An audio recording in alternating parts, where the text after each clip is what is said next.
Hello everyone, and welcome to the Fictional Vortex. So we are back with an interesting movie on what if Naruto was the fox god, monster, a being who broke his limiter. Naruto x Fubuki, One Punch Man. But before we start, I just want to remind you to please subscribe to my channel and hit the like button if you enjoy my content.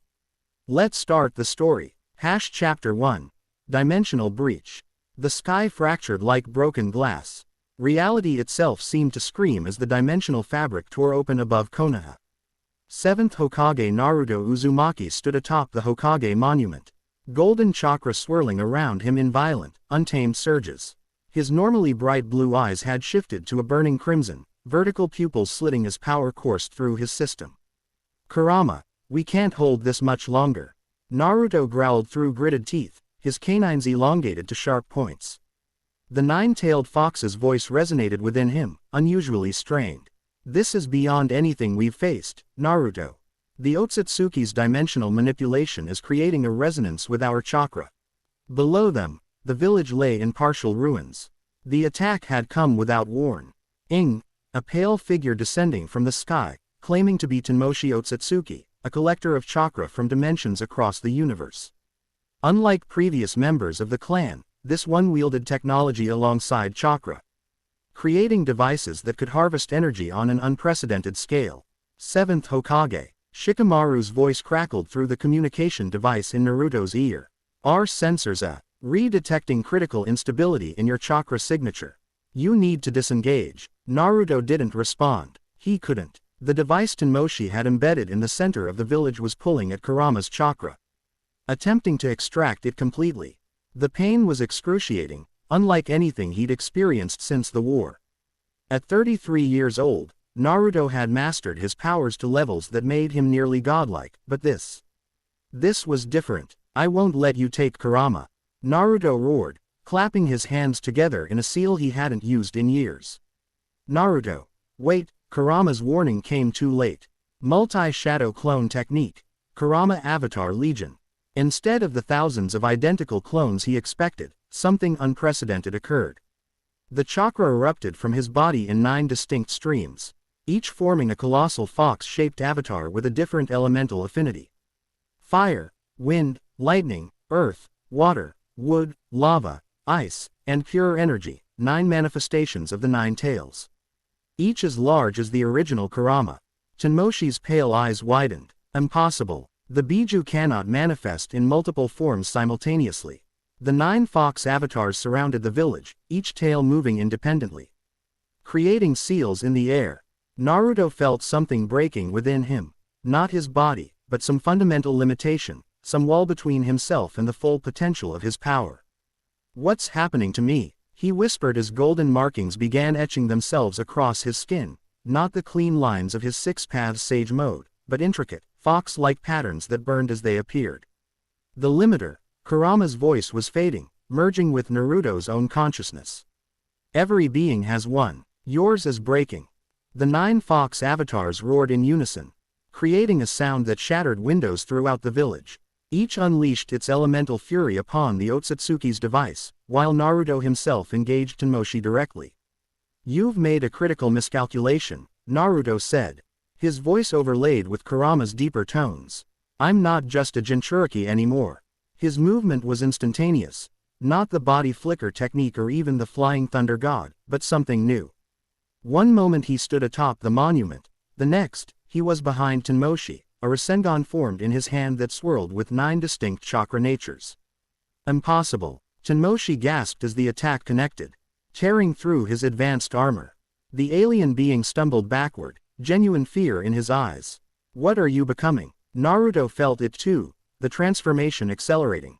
His chakra no longer felt like a separate power he could draw upon.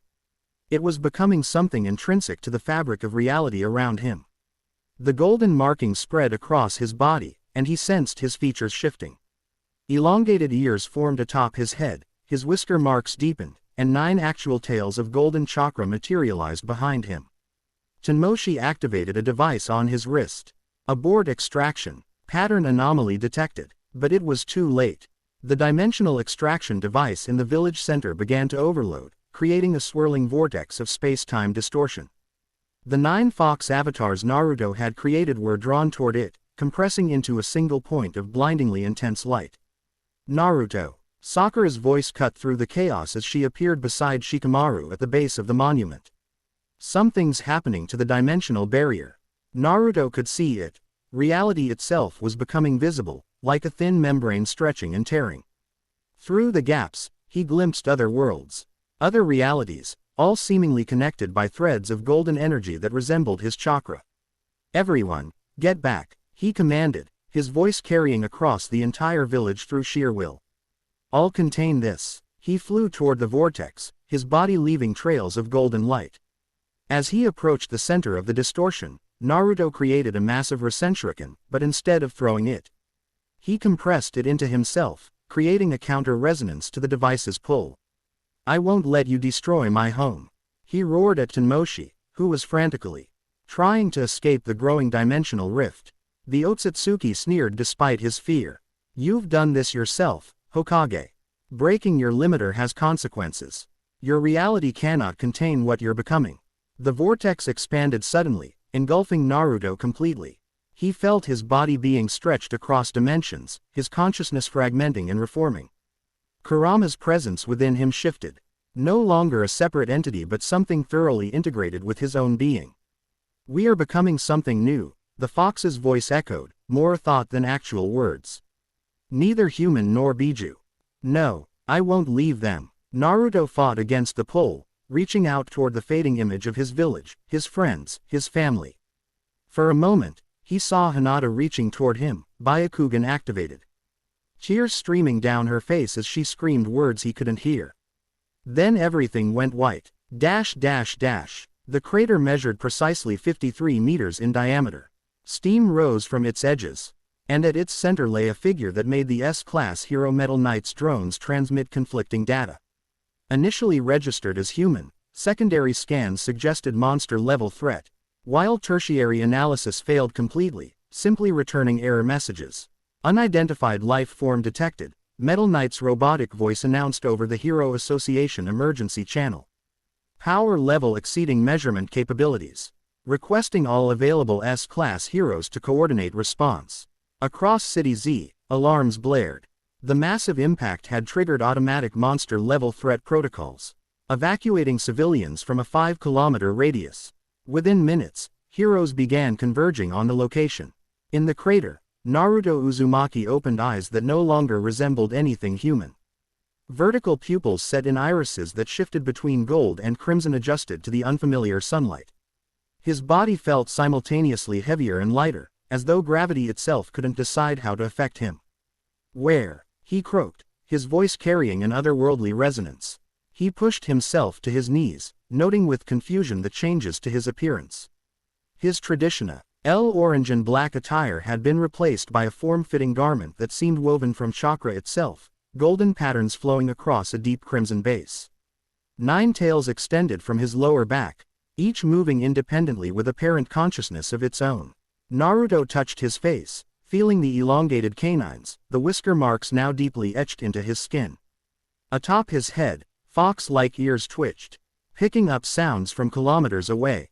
What happened to me, Kurama? There was no separate answer from the fox. Instead, knowledge simply materialized in his mind. They were no longer two entities sharing one body. The transformation had merged them completely, creating something beyond either individual existence. The first hero to arrive was a man in a white suit and tie, his expression severe behind round glasses. This is Ian, A-class rank 2, the hero spoke into a communication device. I have visual on the entity. Humanoid, approximately 180 centimeters tall, with, are those tails. 9 of them, moving independently. Naruto stood, causing Ian to take a defensive stance. I mean no harm, Naruto said, raising his hands. I'm just trying to figure out where I am. Stay where you are, Ian commanded, drawing his sword. Identify yourself immediately. Before Naruto could respond, the ground trembled. From beyond the crater's edge emerged a creature that resembled a hybrid between a bull and a gorilla, standing nearly 5 meters tall with curved horns protruding from a misshapen skull. Monster signal detected 3 kilometers from impact site, Metal Knight's voice announced. Demon-level threat, horned gorilla, approaching rapidly. Iain's stance shifted, his attention divided between Naruto and the approaching monster. Damn it, the hero muttered. Of course this would happen now. The monster bellowed, its voice echoing across the crater. I smell power. Delicious power to consume. It charged directly toward Naruto, evidently sensing his energy. Iain moved to intercept, but the creature batted him aside with casual ease, sending the A-class hero crashing into the crater wall. Naruto didn't move as the monster bore down on him. One moment the creature was charging. The next, it froze mid-stride, one of Naruto's tails gently touching its forehead. You're in pain, Naruto said quietly. Something changed you against your will. The monster's rage-filled eyes widened in surprise. How do you know? It growled. I can sense it. The transformation wasn't natural. Naruto's palm began glowing with warm golden energy. Let me help you. Before the monster could respond, Naruto placed his hand against its chest. Golden chakra flowed from him into the creature, purifying and healing rather than destroying. The monster's body began to shrink and shift, its features becoming more human with each passing second. Within moments, a confused middle-aged man stood where the monster had been, naked and trembling. What happened? The man asked, looking at his human hands in disbelief. The voices, they're gone. Iain pushed himself up from the crater wall, staring in astonishment. That's impossible. You can't reverse monsterization. Naruto looked at his hands, equally surprised. I didn't know I could do that either. The sound of helicopter rotors drew his attention upward. Several Hero Association vehicles were circling overhead, and more heroes approached from different directions. Naruto sensed their intentions, cautious, defensive, prepared for combat. I should go, he said, more to himself than anyone else. Wait, Iain called out. Who are you? What are you? Naruto hesitated. I don't know anymore, but I'm not your enemy. In a flash of golden light, he vanished, leaving no trace of his presence except for the bewildered former monster and the astonished A-class hero. Replay the footage again, ordered Sitch, the Hero Association's chief operations officer. The command center beneath City A hummed with activity as technicians analyzed data from the mysterious impact and subsequent events. On the main screen, high-definition footage showed the fox-like being touching the monster. The golden energy flow, and the impossible transformation back to human form. 17 different analyses and still no consensus, reported a technician. The energy G natures don't match any known power type. Not psychic, not technological, not biological. Sitch frowned, stroking his chin. And Metal Knight's sensors couldn't categorize the threat level. No, sir. The readings were contradictory. If this is a monster, it's unlike any we've documented. The door to the command center slid open as Child Emperor entered, tablet in hand, lollipop in mouth. The young S-class hero had been analyzing the data independently. It's not a monster, he said definitively. At least, not in the way we understand them. Sitch turned. Explain. Monsters emit a specific type of negative energy that our sensors recognize. Child Emperor pulled up a complex graph on the main screen. This entity emits something completely different, a harmonically balanced energy with regenerative properties. That's why it could reverse monsterization, something we've always thought impossible. So what is it then? A new type of hero? Child Emperor shook his head. I don't think our classification system applies. The energy readings suggest it exists partially outside our normal dimensional framework. An alien, like the dark matter thieves. No. More like some thing that shouldn't be able to exist in our reality at all, but somehow is. Child Emperor looked troubled. I'd like to consult with Dr. Genus on this. He has experience with biological impossibilities. Sitch nodded grimly. Do it. In the meantime, I want all S-class heroes on standby. If this entity is hostile. He left the sentence unfinished as the implications hung in the air. An unclassifiable being with power beyond measurement could represent an extinction-level threat. Deep beneath the earth, in the labyrinthine headquarters of the Monster Association, Gyoro's many Yes observed the recordings with intense interest. Fascinating, the psychic monster murmured, manipulating the footage to replay the monster's transformation. Orochi must see this. The massive sea. Hamber shuddered as the Monster King himself emerged from the shadows, his draconic form towering above Gyoro. Orochi's multiple serpentine heads focused on the image of the golden fox being. Such power, Orochi rumbled, his voice like tectonic plates grinding together. What is it? Unknown, Gyoro responded. But it possesses the ability to revert monsterization. That makes it our greatest potential ally or our most dangerous enemy. Find it, Orochi commanded. I want to taste its power for myself. In the darkness behind them, a slender human figure listened carefully. Black Sperm, one of the Monster Association's executives, split off a cell that slipped away through the tunnels. Something new had entered their world, something that might shift the balance between monsters and humans. Information was power, and Black Sperm intended to gather as much as possible before anyone else. Naruto stood atop a skyscraper, observing the strange city spread out below him. Everything felt wrong. The air, the sounds, the very texture of reality around him. This wasn't his world, that much was immediately clear. The architecture, technology, even the way people moved was fundamentally different from anything in the 5 great nations. His senses, enhanced beyond comprehension by the transformation, detected thousands of energy signatures throughout the city. Some were ordinary humans, but others possessed extraordinary power, different from chakra, yet somehow familiar. Kurama, what happened to us? He whispered, though he knew the fox was now part of him in a way that made such questions meaningless. Knowledge unfolded in his mind like a blooming flower. The dimensional rift, combined with the resonance of Tenmoshi's device and their own desperate attempt to counter it, had shattered what the entity known as God in this world would call their limiter. In breaking free of that fundamental restriction, they had transcended both human and Biju nature. Becoming something new, a being capable of existing across dimensional boundaries. But that transformation had come at a cost. The energy released had thrown them into this parallel world, and returning would require understanding exactly how dimensions connected. Naruto's ears twitched as he detected movement behind him.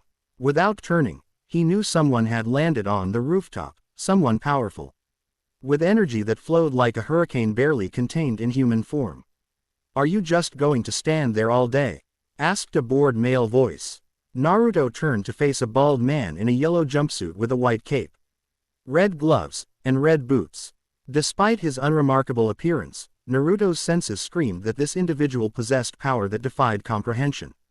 You can see me? Naruto asked, genuinely surprised. He had unconsciously been bending light around himself, a new ability he was still discovering. The bald man picked at his ear casually. Of course I can see you. You're standing right there, with the, he gestured vaguely, tails and everything. Naruto couldn't help but smile. You're the first person who's noticed me since I left that crater. Who are you? Saitama. I'm a hero for fun. The man looked Naruto up and down. Are you a monster? You don't really give off monster vibes, but the tails are kind of a giveaway. I'm not a monster, Naruto said, though uncertainty crept into his voice. At least, I don't think I am. My name is Naruto Uzumaki. I'm from somewhere else. Saitama nodded as if this explained everything. Ah, another alien. We get those sometimes. Not exactly an alien, more like from another dimension. Naruto's tails swayed behind him, each moving with apparent consciousness. I didn't mean to come here. Dimension stuff. Saitama scratched his head. That sounds complicated. Are you going to try to destroy the planet or anything? Because that would be a problem. The straightforward question caught Naruto off guard. And he laughed, a sound that carried strange harmonics, like multiple voices laughing in perfect synchronization. No, I just want to figure out how to get home. Or at least understand what's happened to me. Saitama seemed to relax slightly. Good. Destroying the planet is usually a pain to deal with. A comfortable silence fell between them as they both looked out over the city. Naruto sensed no hostility from this Saitama, despite the incalculable power lurking beneath his unassuming exterior. You broke your limiter, didn't you? Saitama asked suddenly. Naruto glanced at him in surprise. How did you know that term? Saitama shrugged. I've heard it before. Something about the natural limitations living beings have. When you break through them, you become something else. He flexed a hand absently. It can be kind of lonely. The simple statement carried such profound understanding that Naruto felt an immediate connection to this strange hero. Yes, he admitted quietly. I think I did break it. But not intentionally. There was an attack on my village, and I was trying to protect everyone. That's usually how it happens, Saitama nodded. You push yourself beyond what should be possible because you have to. Before Naruto could respond, an explosion erupted in the city below. Both men turned toward the sound. Looks like trouble, Saitama sighed. Probably another monster. I should go take care of it. Naruto's enhanced vision could see the situation clearly. A creature with metallic skin was tearing through a commercial district, civilians fleeing in terror. Mind if I join you? He asked. I could use the distraction. Saitama shrugged. Sure, just try not to break anything important. With that, the bald hero simply stepped off the skyscraper, falling toward the ground with casual indifference to the laws of physics. Naruto watched in amusement, then vanished in a flash of golden light. Genos arrived at the scene, to find his master standing amid the wreckage of what had once been a shopping center. The monster, classified as a demon-level threat codenamed Chrome Bruiser, lay defeated, its metallic body shattered into pieces. But Saitama wasn't alone. Beside him stood a figure that immediately triggered all of Genos' combat protocols. Master, stand back, the cyborg shouted, arms transforming into incineration cannons. That's the entity from the impact site. Saitama raised a hand lazily. Relax, Genos, he's cool. Actually helped with the cleanup. Genos hesitated, sensors scanning the fox-like being. The power readings were incomprehensible, registering as both infinite and non-existent simultaneously. His systems attempted to recalibrate 3 times before giving up. The Hero Association has issued an alert about this entity. Genos stated, cannons still ready. It's classified as potentially world-threatening. World-threatening. Saitama looked at Naruto skeptically. He doesn't seem very threatening. He was just helping those people trapped under the rubble. Indeed, Naruto was gently lifting a concrete slab with one tail while using another to extract an injured woman. Gold and energy flowed from his hand to her wounds, healing them instantly. You're safe now, Naruto told the woman with a reassuring smile, helping her to her feet. The paramedics will be here soon. Woman stared at him in wonder and fear. Are you a new hero? Naruto hesitated. Just someone trying to help. Genos approached cautiously, his combat system still primed. The Hero Association wants to bring you in for questioning, he informed Naruto directly. Your abilities are unknown and potentially dangerous.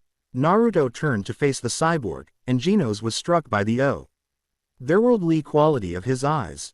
Vertical pupils set in irises that shifted between gold and crimson, seeming to see far more than physical reality.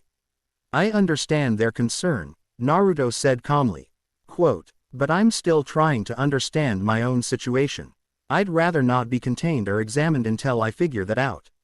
They may not give you a choice, Genos warned. S-class heroes are being mobilized. Saitama sighed. That seems excessive. He hasn't done anything wrong. The association doesn't know that, Genos pointed out. All they have is footage of an unclassifiable entity with power beyond their measurement capabilities. Naruto closed his eyes briefly, his senses extending outward. He could feel them now, powerful individuals converging on their location from different directions. Some moved at incredible speeds. Others flew, and one seemed to teleport through space itself. I should go, he said, looking at Saitama. Thank you for treating me normally. It meant more than you know. Saitama nodded. Sure, if you need anything, I live in City Z, Ghost Town area. It's pretty quiet there. Naruto smiled, then looked at Genos. Tell your association I'm not their enemy. I won't be captured or contained while I'm trying to find my way home. With that, his body began to glow with golden light. The air around him shimmered like heat waves, and then he was simply gone, not teleported. But somehow shifted slightly outside the normal bounds of reality. Genos stared at the empty space. Master, do you realize what you just did? You offered your home as refuge to an unknown entity of immeasurable power. Saitama picked at his ear again. He seemed like he could use a friend. Besides, he reminds me a bit of myself. The bald hero looked thoughtful, an unusual expression for him. It's not easy when nothing makes sense anymore. In the abandoned section of City Z, Naruto materialized inside a derelict apartment building. His senses had led him here, a place where the dimensional fabric was slightly thinner, where echoes of his home world seemed faintly audible. The building was structurally unsound, with cracked walls and water damage throughout, but that mattered little to him now. Physical concerns such as shelter were becoming increasingly irrelevant as he discovered more about his transformed existence. He sat cross-legged on the dusty floor, nine tails spreading out around him like a fan. With eyes closed, he turned his attention inward, exploring the new landscape of his consciousness. Where once there had been a clear distinction between himself and Kurama, now there was a seamless integration. The fox's memories, knowledge, and power had merged with his own, creating something greater than the sum of its parts. Yet traces of their individual personalities remained, like complementary notes in a complex harmony. Limiter, he murmured, examining the concept. The inherent restriction within living beings that prevents them from achieving their ultimate potential. Quote, in his mind's eye, he could see it now, the metaphysical wall that had separated his human limitations from true godhood. That wall had been shattered, not by choice but by desperation and the unique circumstances of Tenmoshi's attack. Breaking the limiter meant more than simple power escalation. It meant transcending the fundamental rules that governed ordinary existence. No wonder the heroes and monsters of this world saw him as an anomaly. He existed partially outside their conceptual framework. A soft golden glow emanated from his body as he extended his awareness outward. Searching for connections, pathways back to his dimension. Faint traces existed. Quantum entanglements linking particles across the multiverse, but they were too tenuous to form a stable passage. Something else caught his attention. A presence approaching the building, powerful, but attempting to mask itself. One of his tails twitched in response to the intrusion. I know you're there, Naruto called out, opening his eyes. You might as well come in. For a moment, nothing happened. Then a portion of the wall seemed to liquefy, forming into a humanoid shape composed of a black, semi-solid substance. The creature had simple facial features and a body that constantly shifted and rippled. Impressive senses, the creature said, its voice oddly modulated. Most can detect me when I choose to remain hidden. You're made of countless smaller entities, Naruto observed, seeing beyond the unified appearance to the trillions of individual cells that comprise the being. All sharing a collective consciousness. Fascinating. The creature seemed surprised. You can see that. Interesting. I am Black Sperm, an executive of the Monster Association. Monster Association. Naruto raised an eyebrow. So monsters have organized in this world. Just as the humans have their hero association, Black Sperm confirmed, maintaining a cautious distance. I've been sent to extend an invitation. Our leader, Orochi, wishes to meet you. Naruto rose to his feet in a fluid motion. And why would I want to meet with monsters? Because you don't belong with the humans either, Black Sperm said shrewdly. I saw what happened in City Z. You healed that monster, returned him to human form. The heroes will never trust someone with that kind of power. And monsters would. Monsters understand what it means to transform, to become something beyond human understanding. Black Sperm gestured to himself. Look at me, I was once a normal person too. Naruto studied the creature carefully, sensing the truth in its words. What happened to you? I became obsessed with reproduction, with creating perfect copies of myself. Eventually, that obsession transformed me. Black Sperm's form rippled. That's how monsterization works in this world. Strong enough negative emotions or obsessions can physically change you. That's very different from my world, Naruto mused. So this monster association gathers transformed humans. And naturally born monsters. We're fighting for our right to exist in a world that sees us only as threats to be eliminated. Naruto considered this. I appreciate the invitation, but I'm not interested in joining either association right now. I have my own path to follow. Black Sperm seemed disappointed but not surprised. The offer remains open, but I should warn you, if you're not with us, Orochi may eventually decide you're against us. And he doesn't tolerate potential threats. I'll keep that in mind, Naruto said, his tone making it clear the conversation was over. The monster melted back into the wall, disappearing as silently as it had arrived. Naruto remained standing, tails swaying thoughtfully behind him. Two organized factions, heroes and monsters, each seeing the world in black and white terms. And he fit into neither category cleanly. It seemed this dimension would offer few allies and many potential enemies while he sought a way home. His thoughts turned to those he'd left behind. Hinata, Boruto, Himawari, Sakura, Sasuke, Shikamaru, and all the others, were they safe? Had Tenmoshi been defeated after his disappearance? The dimensional rift had collapsed when he passed through it, but that didn't mean the Otsutsuki had been neutralized. For the first time since arriving in this world, a wave of profound loneliness washed over him. Despite the integration with Kurama, despite the godlike power flowing through him, he felt isolated in a way he hadn't since childhood. One of his tails PPED around his arm in an almost comforting gesture, and he felt Kurama's presence more distinctly, a reminder that he wasn't entirely alone. We will find a way back, the thought formed, a perfect court blend of his determination and Kurama's ancient wisdom. But first, we must understand what we have become. Naruto nodded to himself. The Fox God, they called him. Perhaps it was time to ace that identity until he could return to being simply Naruto Uzumaki, 7th Hokage of Konohagakure. The Hero Association headquarters buzzed with activity. In the special conference room reserved for S-class meetings, the world's most powerful heroes gathered to discuss the mysterious entity that had appeared in City Z. The footage speaks for itself, Sitch said, gesturing to the screen. And showing Naruto transforming the monster back into a human. This being possesses power unlike anything we've documented. Tatsumaki, the tornado of terror, floated cross-legged above her designated seat. Green hair swirling with psychic energy. So what? I could crush it without breaking a sweat. I wouldn't be so sure, Child Emperor countered, reviewing data on his tablet. My analysis suggests energy output potentially exceeding even yours, Tatsumaki. The petite Esper's eyes narrowed dangerously. Watch it, brat. Enough. Bang, the Silver Fang intervened with practiced calm. The question isn't just about power, but intention. Has this entity shown any hostility? None, confirmed Metal Knight's robotic avatar. In fact, it has demonstrated altruism by healing civilians and transforming a monster back to human form, a capability previously thought impossible. Flashy Flash, who had been silent until now, spoke up. Its movement exceeds even my perception.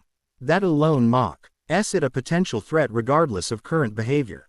Demon Cyborg reported that Caped Baldy has made contact with the entity, Pig God noted between mouthfuls of emergency rations. Perhaps we should consult him. Tatsumaki scoffed. That fraud. What could he possibly tell us? Actually, Zombie Man interjected, that's not a bad idea. If anyone could survive an encounter with an unknown god-level threat, it would be him. The term, god-level, sent a chill through the room. Such a classification had never been officially assigned to any threat, reserved only for beings capable of wiping out humanity entirely. We're getting ahead of ourselves, Sitch cautioned. While powerful, we have no evidence this entity intends harm. However, its refusal to communicate with the association is concerning. I'll find it, Tatsumaki declared, unfolding her legs and floating higher. And if it resists, I'll drag it here myself. King, who had remained characteristically quiet throughout the meeting, finally spoke. I don't think that's wise. If this being truly broke its limiter, direct confrontation could be catastrophic. The room fell silent at his words. King rarely offered tactical advice, but when he did, even Tatsumaki listened. What do you suggest then? Asked Atomic Samurai. Observation, King replied simply. Learn more before acting. Saitama seemed to think it wasn't hostile. I agree with King. Bang nodded. Rushing into conflict with an unknown entity of this caliber would be foolish. Sitch looked around the table, gauging the consensus. Very well. We'll establish surveillance but avoid direct contact for now. Child Emperor, continue your analysis. If this entity shows any sign of aggressive behavior, we'll reassess. As the meeting adjourned, Th. E-heroes dispersed with varying levels of satisfaction. Tatsumaki lingered, her diminutive form radiating irritation. This is a mistake, she told Sitch flatly. Nothing should exist with power that rivals mine.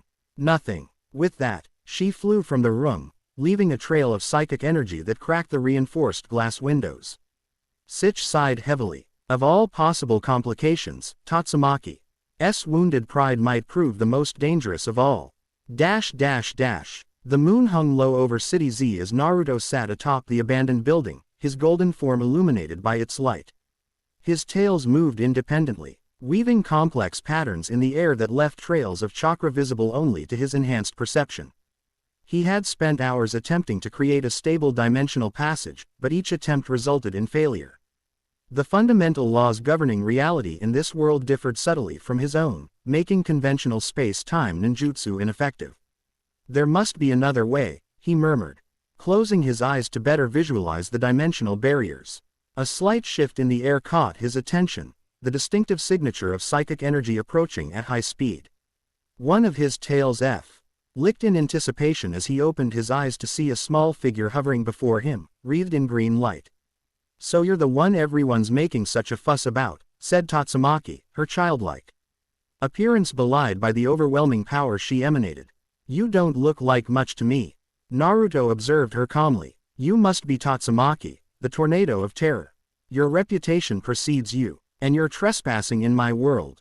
She replied coldly. "The Hero Association wants to talk to you." "I'm aware. I declined their invitation." Tatsumaki's eyes narrowed, her green aura intensifying. "It wasn't an invitation. It was an order. I don't take orders from organizations I don't belong to," Naruto said mildly. "Especially when I've done nothing wrong." "Your very existence could be wrong," she countered. "No one knows what you are or where you came from. For all we know, you could be an advance scout for an invasion." Naruto couldn't help but laugh at the irony. "I'm actually trying to get back to my own world, not bring others here." His laughter seemed to infuriate her. Objects around the rooftop began to levitate as her psychic power surged. "Don't mock me," she warned. "I'm the strongest Esper on this planet." "I'm not mocking you," Naruto assured her, rising to his feet in a fluid motion. "And I have no interest in fighting you." "Too bad." With a gesture, he sent a wave of telekinetic force toward him, powerful enough to shatter concrete. Naruto didn't move. One of his tails simply swayed forward, dispersing her attack into harmless particles of light. Tatsumaki's eyes widened in shock. "That's impossible. Nothing stops my psychic energy." "I didn't stop it," Naruto explained. "I transformed it. Energy can't be created or destroyed, only changed in form." Her response was to rip an entire water tower from a nearby building and hurl it at him like a missile. Naruto sighed and extended his hand. The water tower froze in midair, then gently settled back onto its original foundation. Completely undamaged. "Please stop," he said quietly. "This accomplishes nothing." "Fight back," she demanded, frustration evident in her voice. "Show me this power everyone's so afraid of." "I'm not here to prove anything," Naruto replied. "Especially not through pointless destruction." His calm refusal seemed to infuriate her more than any attack could have. The entire building began to shake as her power reached new heights. "You think you're above this?" "Above me," she snarled, her small form now completely engulfed in blinding green energy. "I am Tatsumaki. Nothing is stronger than me." The psychic pressure increased exponentially, creating visible distortions in the air. Any ordinary opponent would have been crushed instantly. Naruto simply stood there, golden chakra forming a barrier around him that absorbed and redirected her power. "Strength isn't everything," he said softly. "I learned that lesson a long time ago." "Shut up," she screamed, raising both hands for her ultimate attack. Before she could unleash it, Naruto vanished. Not in a burst of speed, but simply ceasing to exist in that space. An instant later, he reappeared directly behind her, one finger gently touching the back of her neck. "Enough," he said, his voice overlaid with harmonics that seemed to bypass her ears and resonate directly in her mind. Tatsumaki froze, her psychic energy suddenly dissipating. For a brief moment, she felt something she hadn't experienced since childhood, a complete negation of her powers. "What did you do to me?" she whispered, genuine fear in her voice. I temporarily disrupted the connection between your consciousness and your psychic abilities, Naruto explained, removing his finger. It will return in a moment. True to his word, her powers flooded back as he stepped away, giving her space. Tatsumaki turned to face him, anger and confusion battling in her expression. You could have attacked me, she said accusingly. Why didn't you? Because I'm not your enemy, Naruto replied simply. And I have no desire to be. For the first time, Tatsumaki truly looked at him, not as a threat or a challenger, but as an individual. What she saw was unexpected. Not arrogance or malice, but a profound weariness and something that might have been loneliness. What are you? She asked, her voice softer than before. Naruto looked up at the moon. His expression thoughtful. I'm not entirely sure anymore. I was human once. A ninja, a leader, a father. Now I'm something else. The Fox God, some have called me. And why are you here? By accident. A dimensional rift brought me here during a battle to protect my home.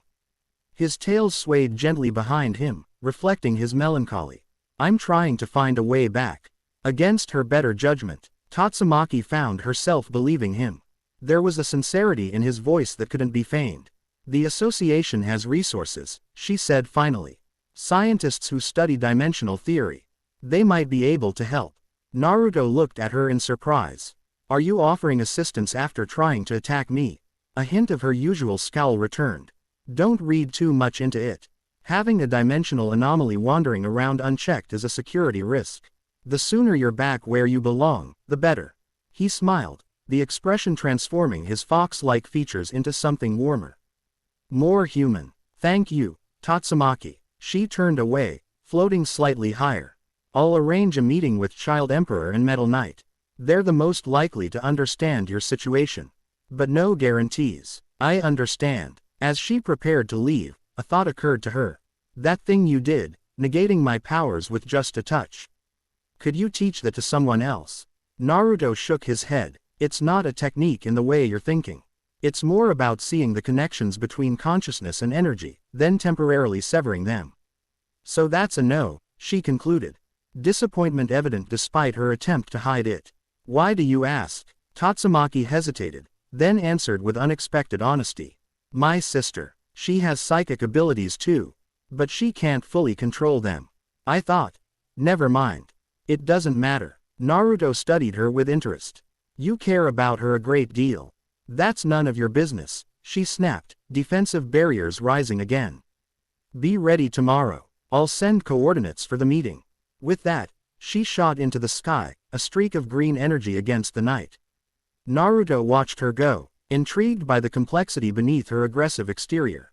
In some ways, she reminded him of Sasuke in his younger years, immensely powerful but isolated by that very power. As the night deepened, Naruto returned to his meditation. But with renewed purpose. If this world had scientists who understood dimensional theory, perhaps there was hope for finding a way home after all. In the darkness of his mind, he felt Kurama's consciousness stir in agreement. They would find a way back to those they had left behind. They had to. Chapter 1 End Chapter 2, Classification Impossible. Subject Demon. Straits multispectral energy emissions inconsistent with any known biological or paranormal taxonomy. Child Emperor's voice carried the clinical precision of a scientist documenting unprecedented phenomena. The young S-class hero circled Naruto with handheld scanners while larger equipment hummed from the edges of the specialized containment chamber. Ambient radiation signatures suggest partial existence outside conventional four-dimensional spacetime. Fascinating hypothesis. Metal Knight's robotic avatar responded, mechanical arms extending to adjust a particularly complex apparatus. Quote, but it fails to explain the subject's ability to reverse monsterization, a process previously considered irreversible by definition. Naruto stood patiently at the center of the chamber, nine tails swaying in gentle, hypnotic patterns behind him. The examination had continued for 3 hours already, each minute stretching his diplomatic reserves thinner. He had agreed to this meeting at Tatsumaki's arrangement. But his cooperation had limits. I can hear you both perfectly well, he remarked dryly. And I have a name. Child Emperor glanced up from his tablet, lollipop shifting to the corner of his mouth. My apologies, Naruto-san. Scientific objectivity sometimes overrides social courtesy. The young genius adjusted his backpack, which contained his primary combat systems. Your physiological readings are problematic. Every classification algorithm crashes when attempting to categorize you. Then perhaps I can't be categorized, Naruto suggested, folding arms across his chest. Golden runes pulsed beneath his skin with each heartbeat, visible even through the strange material that composed his garments. Metal Knight's avatar approached with another scanner. Everything can be classified. It's merely a question of expanding our taxonomic framework. The robot extended a sampling needle toward Naruto's arm. One tail flicked almost lazily, stopping the needle a millimeter from his skin. No physical samples, Naruto stated firmly, vertical slit pupils narrowing. I agreed to non-invasive scans only. Cellular analysis would accelerate our understanding exponentially. Metal Knight's modulated voice betrayed no emotion, but the implied frustration was clear. I'm not a laboratory specimen, Naruto replied, the temperature in the room climbing several degrees as golden energy shimmered around him. I'm cooperating because I need information about dimensional travel. If that's not forthcoming, our arrangement ends. Child Emperor sighed, shooting an irritated glance at Metal Knight's avatar. We agreed to parameters, Bofoi. Let's respect them. He turned back to Naruto with a thoughtful expression.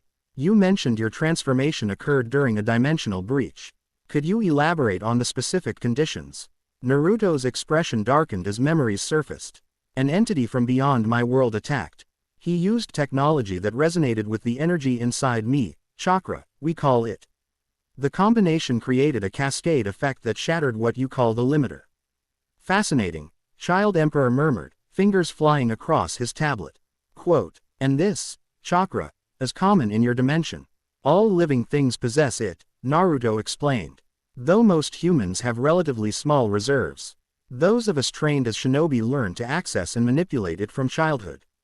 Metal Knight's avatar moved to a control panel, entering new parameters into the scanners. That still doesn't explain the fox-like physiological traits or the autonomous appendages. Naruto considered how much to reveal. These scientists seemed genuinely interested in understanding, not merely containing or exploiting him. Still, the full truth about Kurama and the Biju would require lengthy explanations of his world's history. It's complicated, he finally said. In my world, I contained a powerful entity called the Nine-Tailed Fox. When the limiter broke, we merged. Became something new. Child Emperor's eyes widened. A symbiotic fusion. That explains the compound energy signatures. You're not merely a transformed human, you're a hybrid entity. That's one way of putting it, Naruto acknowledged with a slight smile. Though, hybrid, implies two separate beings existing together. This is more complete than that. The conversation paused as the chamber door slid open. A woman entered, her white lab coat immaculate over a gray turtleneck and slim black pants. Dark auburn hair was pulled back in a practical ponytail, revealing sharp fitu. Res dominated by intense cobalt blue eyes that immediately fixed on Naruto. Dr. Tenma, Child Emperor acknowledged with a nod. Thank you for joining us. I came as soon as I reviewed the preliminary data, she replied. Her voice carrying the crisp tone of someone accustomed to authoritative positions.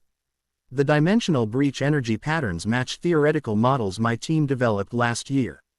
She approached Naruto directly, showing none of the cautious hesitation others typically exhibited. Her gaze was analytical but not dehumanizing. She observed him as a person, not merely a subject. Dr. Mizuki Tenma, she introduced herself with a slight bow. Special Research Division, Hero Association Paranormal Science Department. I specialize in liminal physics and dimensional boundary theory. Naruto returned the bow, intrigued by this human who showed no fear. Naruto Uzumaki, former 7th Hokage of Konohagakure. Current, dimensional anomaly, apparently. A slight smile curved her lips. Hokage, Fire Shadow, an interesting title. Was it political or military? Both, he answered, surprised by her knowledge. How did you know the translation? Language patterns follow dimensional resonance patterns. She explained, circling him with open curiosity. Your native tongue shares root structures with archaic Japanese. Fascinating adaptations across dimensional boundaries. Child Emperor cleared his throat. Dr. Tenma has been researching dimensional phenomena since the dark matter thieves' invasion. Her theories on limiter transcendence are particularly relevant to your situation. Mizuki Tenma reached toward one of Naruto's tails, then paused. May I? The question, simple respect for his bodily autonomy, earned her a nod. Naruto extended the tail toward her, allowing her to examine its structure. Extraordinary, she murmured, fingers hovering just above the golden energy. It's both physical and energetic simultaneously. Schrödinger's appendage. They have individual consciousness, Naruto explained. Each can act independently while remaining connected to my will. Mizuki's eyes lit with scientific excitement. Like a distributed neural network. Do they serve specialized functions? To some extent. Different elemental affinities, different sensory capabilities. Metal Knight's avatar interrupted. This academic exchange is fascinating, but we've deviated from our purpose. The Hero Association requires classification of this entity to determine appropriate containment protocols. The temperature in the room dropped noticeably as Naruto's expression hardened. I agreed to this examination in exchange for information, not to be classified for containment. I'm not a threat requiring management. Standard procedure applies to all powerful entities. Metal Knight replied dispassionately, especially those whose capabilities exceed measurement. Child Emperor stepped between them diplomatically. What Bofoy means is that the association needs to understand where you fit within our existing frameworks. For administrative purposes only. I believe that's the crux of our challenge, Mizuki Tenma interjected, her expression thoughtful. Mr. Uzumaki doesn't fit within our existing frameworks. He represents an entirely new category of existence. She turned to a nearby console, pulling up complex datasets and energy readings. Look at these pattern variances. They resemble both human and monster signatures but transcend both simultaneously. The dimensional resonance alone should classify this as an unprecedented phenomenon. Metal Knight's avatar shifted position. The executive committee requires clear categorization. Hero or monster, ally or threat. Naruto laughed, the sound carrying strange harmonics. Is that how your world sees everything? Such rigid binary thinking would be considered dangerously simplistic where I come from. He's right, Mizuki agreed, surprising the others. Our classification systems are inadequate for truly understanding limiter broken entities. That's precisely why my department exists, to expand our conceptual frameworks beyond existing paradigms. She looked directly at Naruto, intellectual curiosity burning in her eyes. You're neither hero nor monster in conventional terms. You've transcended such limitations. My preliminary assessment would classify you as a dimensional anomaly. Type Alpha, the first documented case of a sentient trans-dimensional entity with intact consciousness and ethical framework. Child Emperor nodded slowly. That could work. A new classification category altogether. Unacceptable, Metal Knight's avatar stated flatly. The association's protocols will need to evolve, Mizuki interrupted firmly. Just as they did after the P. Rofi C incident and the Monster Association emergence. Adaptation is necessary for survival. The tension was broken by an alarm blaring through the facility. Red emergency lights pulsed as Child M. Hurr rushed to a communication terminal. Multiple demon-level threats detected in City A's financial district, he reported. Tiger-level threats emerging throughout the commercial sector. Coordinated monster attack. Naruto closed his eyes briefly, extending his senses beyond the containment facility's walls. 17 distinct entities with malicious intent approaching this building specifically, he stated calmly. 3 possess energy signatures comparable to your S-class heroes. Child Emperor stared at him in shock. How could you possibly know that? Our sensors haven't. The building shook violently, cutting him off mid-sentence. Dust fell from the ceiling as emergency sirens wailed. It appears our examination will need to be postponed, Naruto observed dryly. Your city is under attack. Metal Knight's avatar was already connecting to remote systems. All S-class heroes are being mobilized. Containment protocols for the subject must be. I believe Mr. Uzumaki has more pressing concerns than your containment protocols, Mizuki Tenma interrupted, meeting Naruto's gaze directly. This facility houses civilian researchers alongside heroes. Their safety. Before she could finish, Naruto vanished in a flash of golden light. The sudden absence left a momentary vacuum that made ears pop as air rushed to fill the space. Where did he go? Child Emperor demanded, checking his scanners. A slight smile curved Mizuki's lips. If I had to guess. Exactly where he's needed most. The monster that called itself Graviton towered over the crumbling skyscrapers of City A's financial district. Its body, a grotesque fusion of human and octopoid features, pulsed with dark energy as it compressed the very fabric of spacetime around it.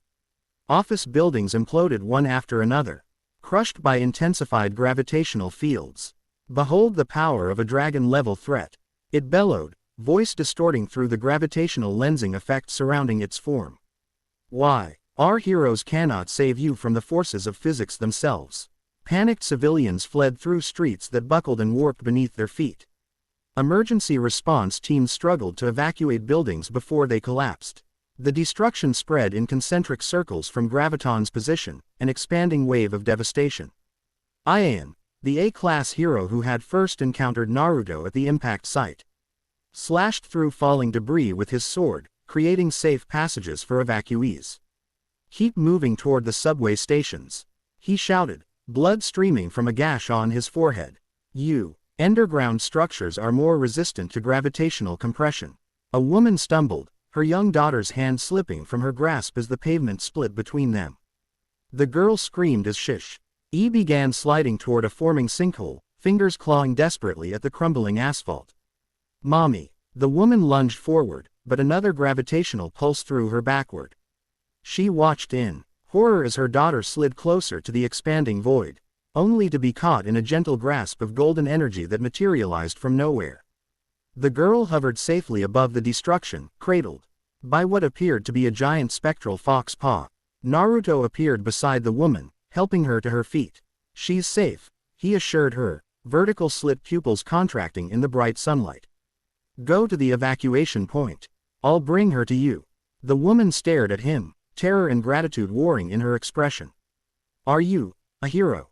Naruto's tail swayed behind him as he contemplated the question. Today, I am. With that, he vanished, reappearing atop a partially collapsed building that offered a clear view of Graviton. The monster was methodically destroying the financial district, each gravitational pulse more powerful than the last. Fascinating adaptation, Naruto murmured, analyzing the creature's energy signature. Spatial manipulation through biological means. One of his tails extended, gently depositing the rescued girl with a group of evacuees being led to safety by heroes. Then his attention returned fully to the threat at hand. Graviton noticed him, multiple eyes swiveling to focus on the golden figure. What's this? A new hero come to die? The monster's grotesque mouth split in a grin. Or perhaps another monster claiming territory? Neither, Naruto replied, his voice carrying effortlessly across the distance. I'm simply someone who doesn't appreciate watching civilians suffer. He stepped off the building, but instead of falling, he walked through the air as though on solid ground. Each step left momentary footprints of golden energy as he approached Graviton, unhurried and calm. The monster laughed, the sound distorting through gravitational waves. Impressive entrance, but meaningless. Nothing escapes my gravitational fields. Graviton gestured, focusing its power directly at Naruto. The very air warped and compressed around the fox-like figure, creating pressures that would have instantly pulverized any normal being. Naruto continued walking forward, completely unaffected. Impossible, Graviton snarled, intensifying its attack. Buildings on either side of the gravitational corridor imploded, but Naruto remained untouched, golden energy neutralizing the spatial distortions around him. Gravity manipulation is just one application of space-time control, Naruto explained conversationally, now close enough for Graviton to see his expression, not anger or strain, but mild curiosity. You're using it crudely, destructively. There are more elegant approaches. Quote, to demonstrate, he raised one hand. The debris floating in Graviton's gravitational field suddenly reversed direction, orbiting Naruto instead in complex, beautiful patterns. How are you doing this? Graviton demanded, genuine fear entering its voice for the first time. No one can counter my gravity. I'm not countering it, Naruto replied. I'm redefining the reference frame. Gravity is relative to the observer's position in spacetime. With a subtle gesture, he released the debris, letting it float gently to the ground rather than crash destructively. Then he extended his hand toward Graviton in what appeared to be a friendly gesture. You don't have to continue this destruction, he offered. I sense the human consciousness still within you. You can return to that form. Graviton recoiled as if physically struck. Return. Become weak again. Never. This power is what I always deserved. The monster gathered its energy for a massive attack. Gravitational forces building to levels that threatened to tear a hole in reality itself. The air darkened around it as light itself was pulled into the forming singularity. Then you leave me no choice, Naruto said quietly. 3 of his tails extended forward, moving in precise patterns that left geometric shapes glowing in the air between him and Graviton. Fox God Art. Dimensional Stabilization. The technique's name was unnecessary, a lingering habit from his shinobi days, but it triggered a cascading release of golden energy that spread outward in concentric circles. Where it passed, gravitational distortions normalized instantly. The forming singularity collapsed in on itself, energy redirecting back toward Graviton. The monster shrieked as its own power turned inward. Its massive body began contracting, compressing not from external force but from internal energetic rebalancing. What are you doing to me? It howled, tentacle-like limbs thrashing desperately. Returning order to chaos, Naruto answered, eyes glowing with ancient power. Your transformation violated natural law. I'm simply restoring the balance. Golden energy completely enveloped Graviton now, its form shrinking rapidly. The process looked painful but was oddly beautiful, like watching creation in reverse, complex patterns unwinding to simpler forms. Where once towered a mountain of monstrous flesh, now knelt a middle-aged man in tattered clothing, gasping for breath. The man looked at his human hands in disbelief. Me again. Tears filled his eyes. The voices, the hunger, they're gone. Naruto approached, kneeling before the trembling man. The transformation isn't permanent if the mind still remembers its humanity, he explained gently. But the choice to embrace monstrosity or reject it remains yours. I never wanted to hurt anyone, the man whispered. The power was just so intoxicating. Power often is, Naruto agreed, helping him to his feet. That's why restraint matters more than strength. Around them, the devastation remained. Collapsed buildings, shattered streets, broken lives, but the immediate threat had ended. Heroes and emergency personnel were already moving into the area, securing survivors and assessing damage. Naruto sensed a familiar presence approaching. Tatsumaki descended from above, green psychic energy swirling around her diminutive form. I sensed the gravitational anomalies from across the city, she stated, surveying the destruction with narrowed eyes. Graviton was classified as a dragon-level threat. You defeated it alone. I didn't defeat him, Naruto corrected. I helped him remember who he was. The man cowered behind Naruto, terrified of the infamous Esper. Please don't kill me, he begged. I'm human again. I didn't mean to. Save your excuses, Tatsumaki snapped. The association will determine your fate. Her piercing gaze returned to Naruto. This makes 2 monsters. You've reverted to human form. A previously unknown ability. It's not really about ability, Naruto explained, 9 tails swaying thoughtfully behind him. It's about seeing the connections between consciousness and physical form, then realigning them to their original state. Whatever you call it, the implications are significant. She crossed her arms, floating closer. The scientists were in a panic when you disappeared from the facility. There were civilians in danger, he replied simply, as if that explained everything. Tatsumaki studied him with an unreadable expression. Most beings with your level of power wouldn't concern themselves with ordinary humans. Perhaps that's the difference between breaking a limiter and merely having great strength, Naruto suggested. Power without compassion just creates more suffering. How philosophical, she remarked dryly, though something in her expression had softened slightly. The association will want a full debriefing on this incident. I'm sure they will, Naruto agreed. But first, there are still people trapped in these buildings. I can sense them. Without waiting for her response, he vanished in a flash of golden light, reappearing moments later with 2 injured office workers cradled gently in his tails. He set them down beside medical responders, then disappeared again, continuing his rescue efforts. Tatsumaki watched him work, conflicting emotions crossing her face. Then, with a barely audible sigh, she turned her own considerable powers toward lifting debris and extracting survivors. In the shadows between buildings, ASL. Ender figure observed the scene with intense interest. Fubuki, the Blizzard of Hell, leader of the Blizzard Group and B-Class Rank 1 hero, had arrived too late for the main confrontation but just in time to witness the aftermath. So that's the dimensional anomaly everyone's talking about, she murmured, watching Naruto extract survivors from a collapsed structure. His movements displayed impossible grace, tails working in perfect coordination to shift debris while protecting fragile human bodies. Unlike most heroes who projected an image of strain or effort during rescues, he worked with serene efficiency. More remarkably, her psychic senses detected something unprecedented. His energy signature existed in multiple dimensions simultaneously, as if he were both here and elsewhere at once. Most surprising of all was the sight of her sister actually cooperating with another powerful being. Tatsumaki typically disdained assistance, considering other heroes impediments rather than allies. Yet there she was, coordinating her psychic lifts with Naruto's efforts, creating a seamless rescue operation that was saving dozens of lives. Remarkable, Fubuki whispered, unconsciously leaning forward for a better view. As if hearing her whisper across the chaos, Naruto paused and turned directly toward her hiding place.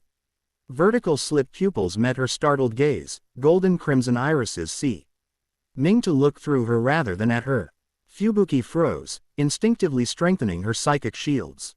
She wasn't hiding her presence particularly carefully, there had seemed no need with everyone.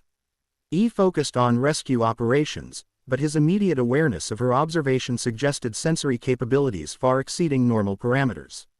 A slight smile curved his lips, surprising her further. Not the condescending smirk so common among the supremely powerful, but a genuine acknowledgement, almost friendly. Then he returned to his work, leaving Fubuki with the distinct impression she'd been politely noticed rather than caught spying. Intriguing. Her phone vibrated with an incoming message. The Blizzard Group was requesting deployment instructions. Typical monster activity had increased across the city while S-class heroes focused on the Graviton incident.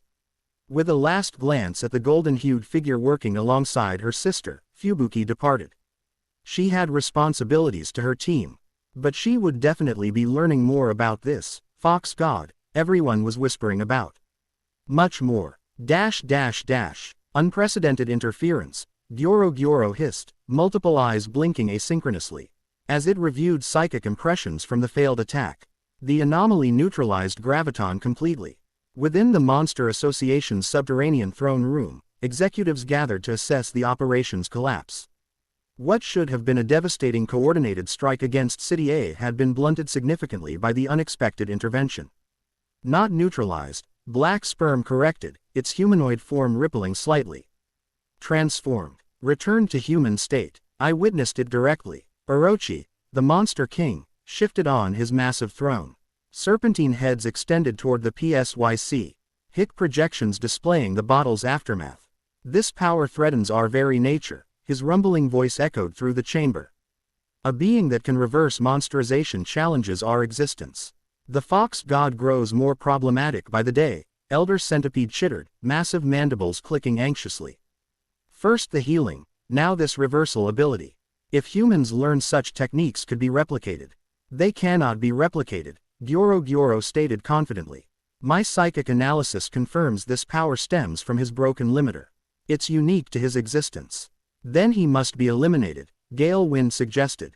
The ninja monster's voice cold and precise. Before the Hero Association can weaponize his abilities. Neon stretched languidly, feline features contemptuous. Easier said than done. Did you see how he neutralized Graviton's power?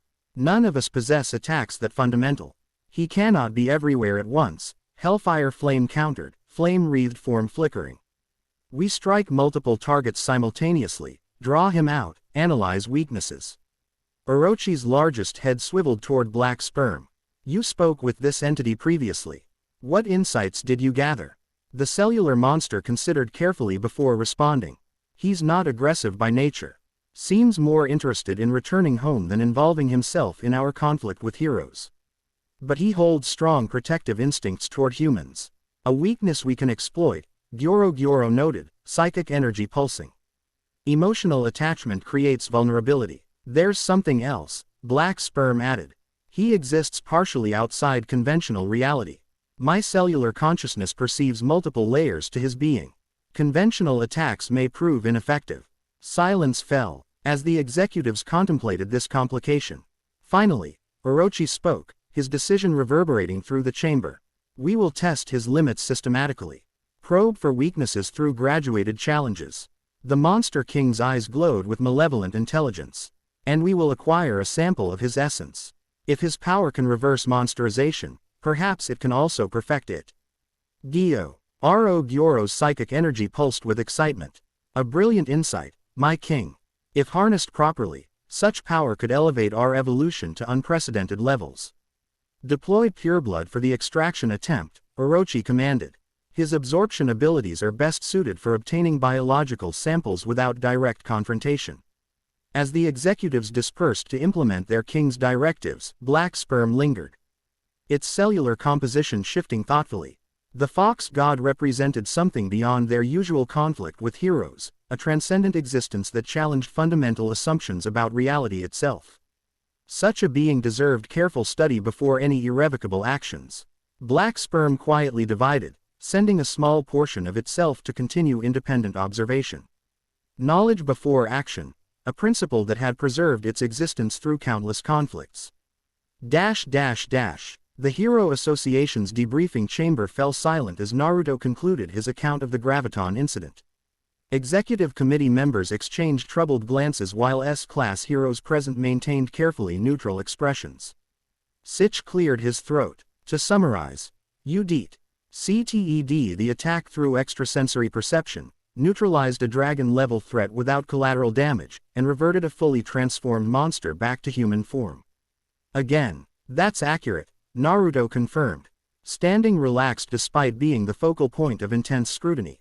His tails moved in subtle patterns behind him, occasionally responding to thoughts or emotions too fleeting for conscious acknowledgement. The implications are significant, Sitch continued diplomatically. If monsterization can be reversed, it can't be, generally speaking, Naruto interrupted gently. At least not by your conventional means. What I did isn't a technique that can be taught or replicated. It stems from my particular nature after breaking the limiter. Sweet Mask, the A-class hero who managed the association's public image, leaned forward. Yet you've done it twice now. Surely there must be some consistent methodology that could be studied. You're thinking in terms of procedures and protocols, Naruto replied, meeting the hero's intense gaze calmly. This is more fundamental. I don't reverse monsterization so much as realign consciousness with its original reference state. The process requires directly manipulating reality at levels normally inaccessible. Child Emperor nodded in understanding. It's like asking someone how they perceive color. The capability is intrinsic to their sensory apparatus, not a learned skill. Precisely, Naruto agreed. Theoretical discussions aside, Tatsumaki interjected impatiently, the immediate question remains, how do we classify this entity for operational purposes? I have a proposal regarding that, Dr. Mizuki Tenma spoke up from her position near the technical specialists. After analyzing data from today's incident alongside previous observations, I recommend creating a new classification category, Transcendent Entity, Alpha Class. She activated a holographic display showing complex energy readings. Mr. Uzumaki demonstrates capabilities that fundamentally transcend both human and monster parameters. His existence partially extends beyond conventional four-dimensional spacetime, making traditional classification impossible by definition. The association's protocols require clear categorization, Sweet Mask objected. For public communication and response prioritization, if nothing else. Then we adapt the protocols. Mizuki countered firmly. Science advances by recognizing new phenomena, not forcing them into outdated frameworks. Bang, the Silver Fang spoke for the first time. The doctor's recommendation has merit. We created new protocols after encountering the dark matter thieves. This situation warrants similar adaptation. There's also the practical consideration, King added, his imposing presence lending weight to his rare contribution. Mr. Uzumaki has demonstrated consistently heroic behavior despite refusing official classification. His intervention today saved countless lives. Naruto listened to the debate with detached interest, finding the bureaucratic obsession with categorization oddly reminiscent of the shinobi world's village classification systems. Some aspects of human organization apparently transcended dimensional boundaries. His attention shifted as he sensed a new presence entering the building several floors below. A distinctive psychic signature, similar to Tatsumaki's but with different harmonic patterns, more controlled, less raw power but greater precision. One of his tails twitched in response to the realization, the woman who had observed him during the rescue operation. The one whose gaze had held curiosity rather than fear or hostility. Mr. Uzumaki, Sitch's voice pulled him back to the present discussion. Do you have any préféré NCE regarding your classification within our system? Naruto considered the question. My preference would be no classification at all. I'm neither hero nor monster, neither ally nor enemy by default. I'm simply a visitor trying to find my way home while helping where I can.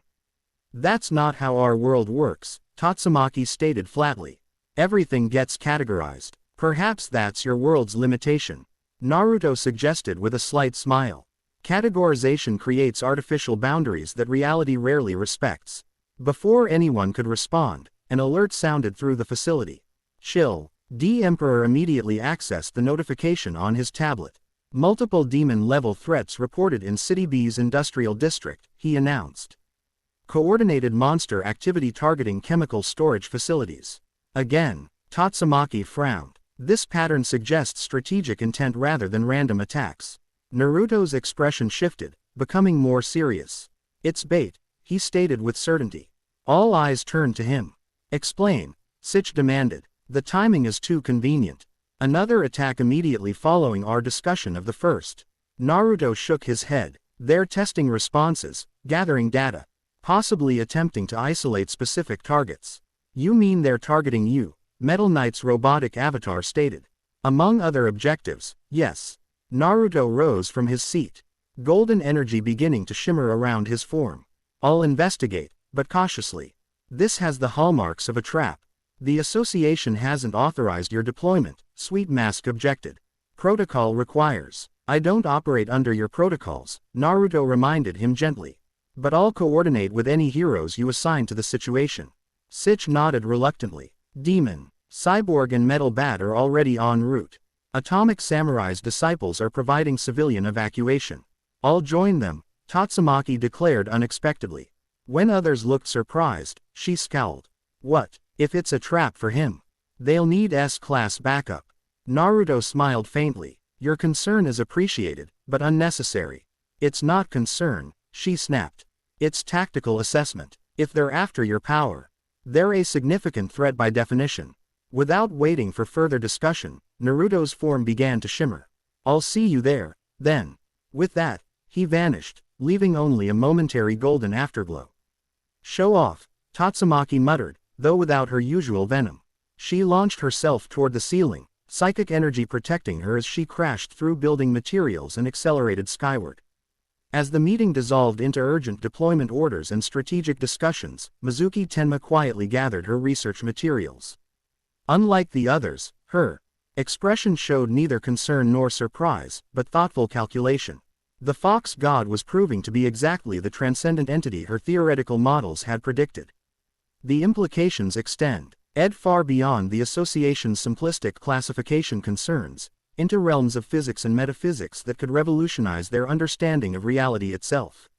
She needed more data, much more. Fubuki stood before the memorial wall in the Hero Association's lobby, ostensibly studying the tributes to fallen heroes while actually processing what she'd overheard. The building's ventilation systems created interesting acoustic channels that, with properly focused psychic ability, allowed conversations to carry between floors. The discussion about the Fox God had been particularly illuminating. A dimensional traveler with power beyond measurement. A being capable of reversing monsterization. Someone who existed partially outside normal reality. Someone who had noticed her despite her careful observation. Her contemplation was interrupted by approaching footsteps. She turned to find Drive. Mizuki Tenma walking toward the exit, arms full of research materials. Blizzard of hell, the scientist acknowledged with a nod. Here for the emergency briefing. Monitoring the situation, Fubuki replied smoothly. The Blizzard Group maintains awareness of all significant threats. Mizuki adjusted her glasses with a slight smile. Including dimensional anomalies that catch your personal interest. Fubuki's eyes narrowed fractionally. I don't know what you mean.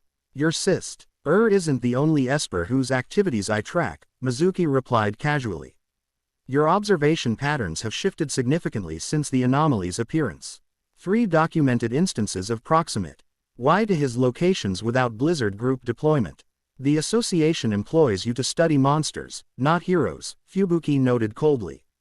I study phenomena that transcend conventional understanding, Mizuki corrected.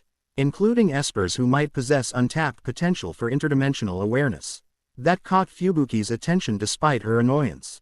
Interdimensional awareness. The Ox God exists partially outside our conventional reality.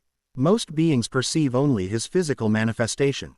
Mizuki's eyes gleamed with scientific enthusiasm. But Espers like you and your sister might potentially perceive more. The dimensional harmonics, the reality distortions, perhaps even glimpses of his native dimension. Fubuki considered this. She had sensed something unusual about his energy signature, layers and frequencies beyond normal perception. Why are you telling me this? She asked directly. Professional courtesy, Mizuki replied, though her smile suggested additional motives. And perhaps a proposal. If you're observing him anyway, you might consider a more structured approach. My department could provide specialized equipment to record dimensional fluctuations. You want me to spy for you? I prefer. Collaborate, Mizuki countered. You gain deeper understanding of a unique entity. I gain valuable data. Everyone benefits. And what makes you think he won't notice such observation? Fubuki questioned. He detected me instantly during the graviton incident. Oh, he'll definitely notice, Mizuki acknowledged with surprising candor. But detection doesn't equal objection. From all indications, he values understanding. Approaching with honest scientific curiosity might yield better results than the association's containment fixation. Before Fubuki could respond, her phone alerted her to the escalating situation in City B. The Blizzard Group was requesting deployment instructions. Duty calls, she noted, turning away. I'll consider your proposal, Doctor. Do that, Mizuki replied, her expression suggesting she already knew what the answer would be. Curiosity is a powerful motivator, isn't it? Especially when the subject is as fascinating as our visitor. Fubuki departed without further comment, but Mizuki's words echoed in her mind. Interdimensional awareness, untapped potential, fascinating subject indeed. Perhaps it was time for the Blizzard Group to expand its operational parameters. City B's industrial district burned. Chemical fires cast eerie multicolored light across abandoned factories and storage facilities. Monster activity had escalated rapidly from initial demon-level threats to confirmed dragon-level presence, triggering full evacuation protocols for surrounding sectors. Genos, the demon cyborg, unleashed incinerating blasts against a quadrupedal monstrosity with acid-secreting appendages. Analysis indicates coordinated attack patterns, he reported through his communication system. These are random monsters, they're displaying strategic deployment. Nearby, metal bats smashed through a cluster of smaller creatures that resembled humanoid insects. Don't need analysis to see that, he grunted, adjusting his grip on his weapon. These uglies are hurting us. Separating defenders from each other. Confirmed, Genos agreed, scanners detecting movement patterns. They're creating Azola, Cheon zones while maintaining numerical advantage in each sector. Smart buggers, Metal Bat acknowledged grimly. Too smart for normal monsters. The ground trembled as something massive approached from beneath the collapsed warehouse. Concrete and steel split open as an enormous serpentine form erupted upward. Elder Centipede, one of the Monster Association's most powerful executives. S-class heroes identified, the monster rumbled. Multiple eyes fixing on Genos and Metal Bat. Proceed with primary operation. Primary operation, Genos repeated, incineration cannons charging to maximum output. What is your objective? The monstrous centipede's mandibles clicked in what might have been amusement. Acquisition and analysis. The king requires samples. Before either hero could respond, the air shimmered with green psychic energy as Tatsumaki descended from above. Samples of what, exactly? She demanded. telekinetic force already compressing around Elder Centipede's armored segments. The massive monster thrashed against her psychic grip but found itself effectively restrained. The terrible tornado, it acknowledged.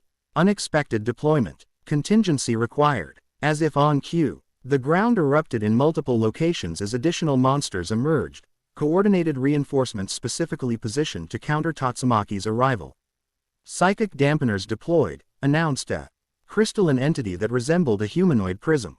Esper neutralization protocols active. Tatsumaki laughed derisively. You think your pathetic technology can neutralize me? Her psychic grip on Elder Centipede intensified, causing the massive monster to writhe in pain. I am the strongest Esper on the planet. Not technology, the crystalline monster corrected as its body began emitting peculiar resonance patterns. Dimensional frequency manipulation, targeting psychic wavelengths specifically. To Tatsumaki's shock, her psychic energy began dissipating, green aura flickering like a failing light. What is this? She demanded, genuine alarm in her voice as her powers destabilized. Precisely calibrated countermeasures, Elder Centipede explained, mandibles clicking triumph. Handily as it broke free from her weakening hold. We study our enemies thoroughly. Genos launched himself toward the crystalline entity, recognizing the immediate threat. Destroying psychic dampener, he announced, cannons firing at maximum output. The crystalline monster didn't attempt to dodge. Instead, it refracted the incoming energy blast, splitting and redirecting it toward Metal Bat and the now vulnerable Tatsumaki. Look out, Metal Bat shouted, diving to shield the Esper as redirected energy seared across his back. Tatsumaki found herself in the unprecedented position of being protected by another hero, a situation so alien that she momentarily forgot to be angry about her failing powers. This was never about random destruction, she realized aloud. It's a coordinated operation with specific objectives. Correct, tornado, Elder Centipede confirmed, massive body curling around to create a containment perimeter. The Fox God has demonstrated capabilities that interest our king. We merely arrange proper research conditions. He's not coming, Tatsumaki stated confidently. He's smarter than that. He recognized your trap immediately. Did I? Naruto's voice came from directly behind the crystalline monster, startling everyone present. He stood calmly amid the destruction, nine tails swaying in complex patterns. I thought I should see what all the fuss was about. The crystalline entity swiveled instantly, emitting new frequency patterns. Target acquired. Initiating containment protocol. Naruto smiled slightly. Interesting technology. Dimensional resonance disruption calibrated for psychic wavelengths. One tail flicked casually toward the creature. Clever, but fundamentally misaligned for my particular existence. The monster's crystalline structure began vibrating as it increased power output. Adjusting frequencies. Full spectrum coverage initiated. You misunderstand, Naruto explained patiently. I don't exist fully within the frequencies you're targeting. But since you're so interested in dimensional mechanics. His hand extended, golden energy swirling around his fingertips. Perhaps a practical demonstration would be educational. The space between them seemed to fold, dimensions compressing into impossible geometries. The crystalline monster had no time to react before reality itself inverted around it. One moment it stood preparing to attack, the next, it imploded into a perfect sphere the size of a marble, its entire mass compressed into a dimensional pocket. Naruto caught the sphere casually. Dimensional compression, much more humane than destruction. Elder Centipede's multiple eyes widened in alarm. Containment protocols ineffective. Abort primary operation. Retreat pattern alpha. I don't think so, Naruto replied. Tails suddenly extending to their full length. Each moved with independent purpose, creating a complex network of golden energy that surrounded the entire battlefield. You came seeking knowledge about me. It would be impolite to leave before completing your education. The massive centipede attempted to burrow underground, but the dimensional barrier Naruto had created extended below the surface, cutting off escape. Smaller monsters scrambled desperately for non-existent exits. Fascinating technique, Genos observed, scanning the energy field. You've created a dimension. Partition isolating this space from the surrounding area. More of a temporary pocket dimension, Naruto clarified. It gives us privacy to discuss the Monster Association's interests in my abilities without civilian casualties. He turned his attention back to Elder Centipede. Now then, you mentioned samples. I assume you're interested in my capacity to reverse monsterization. The enormous monster's mandibles clicked nervously. The king wishes to understand all aspects of your power. For scientific purposes only. Of course, Naruto's tone made it clear he didn't believe this for a moment. And these scientific purposes would have nothing to do with weaponizing such abilities or using them to enhance monsterization rather than reverse it.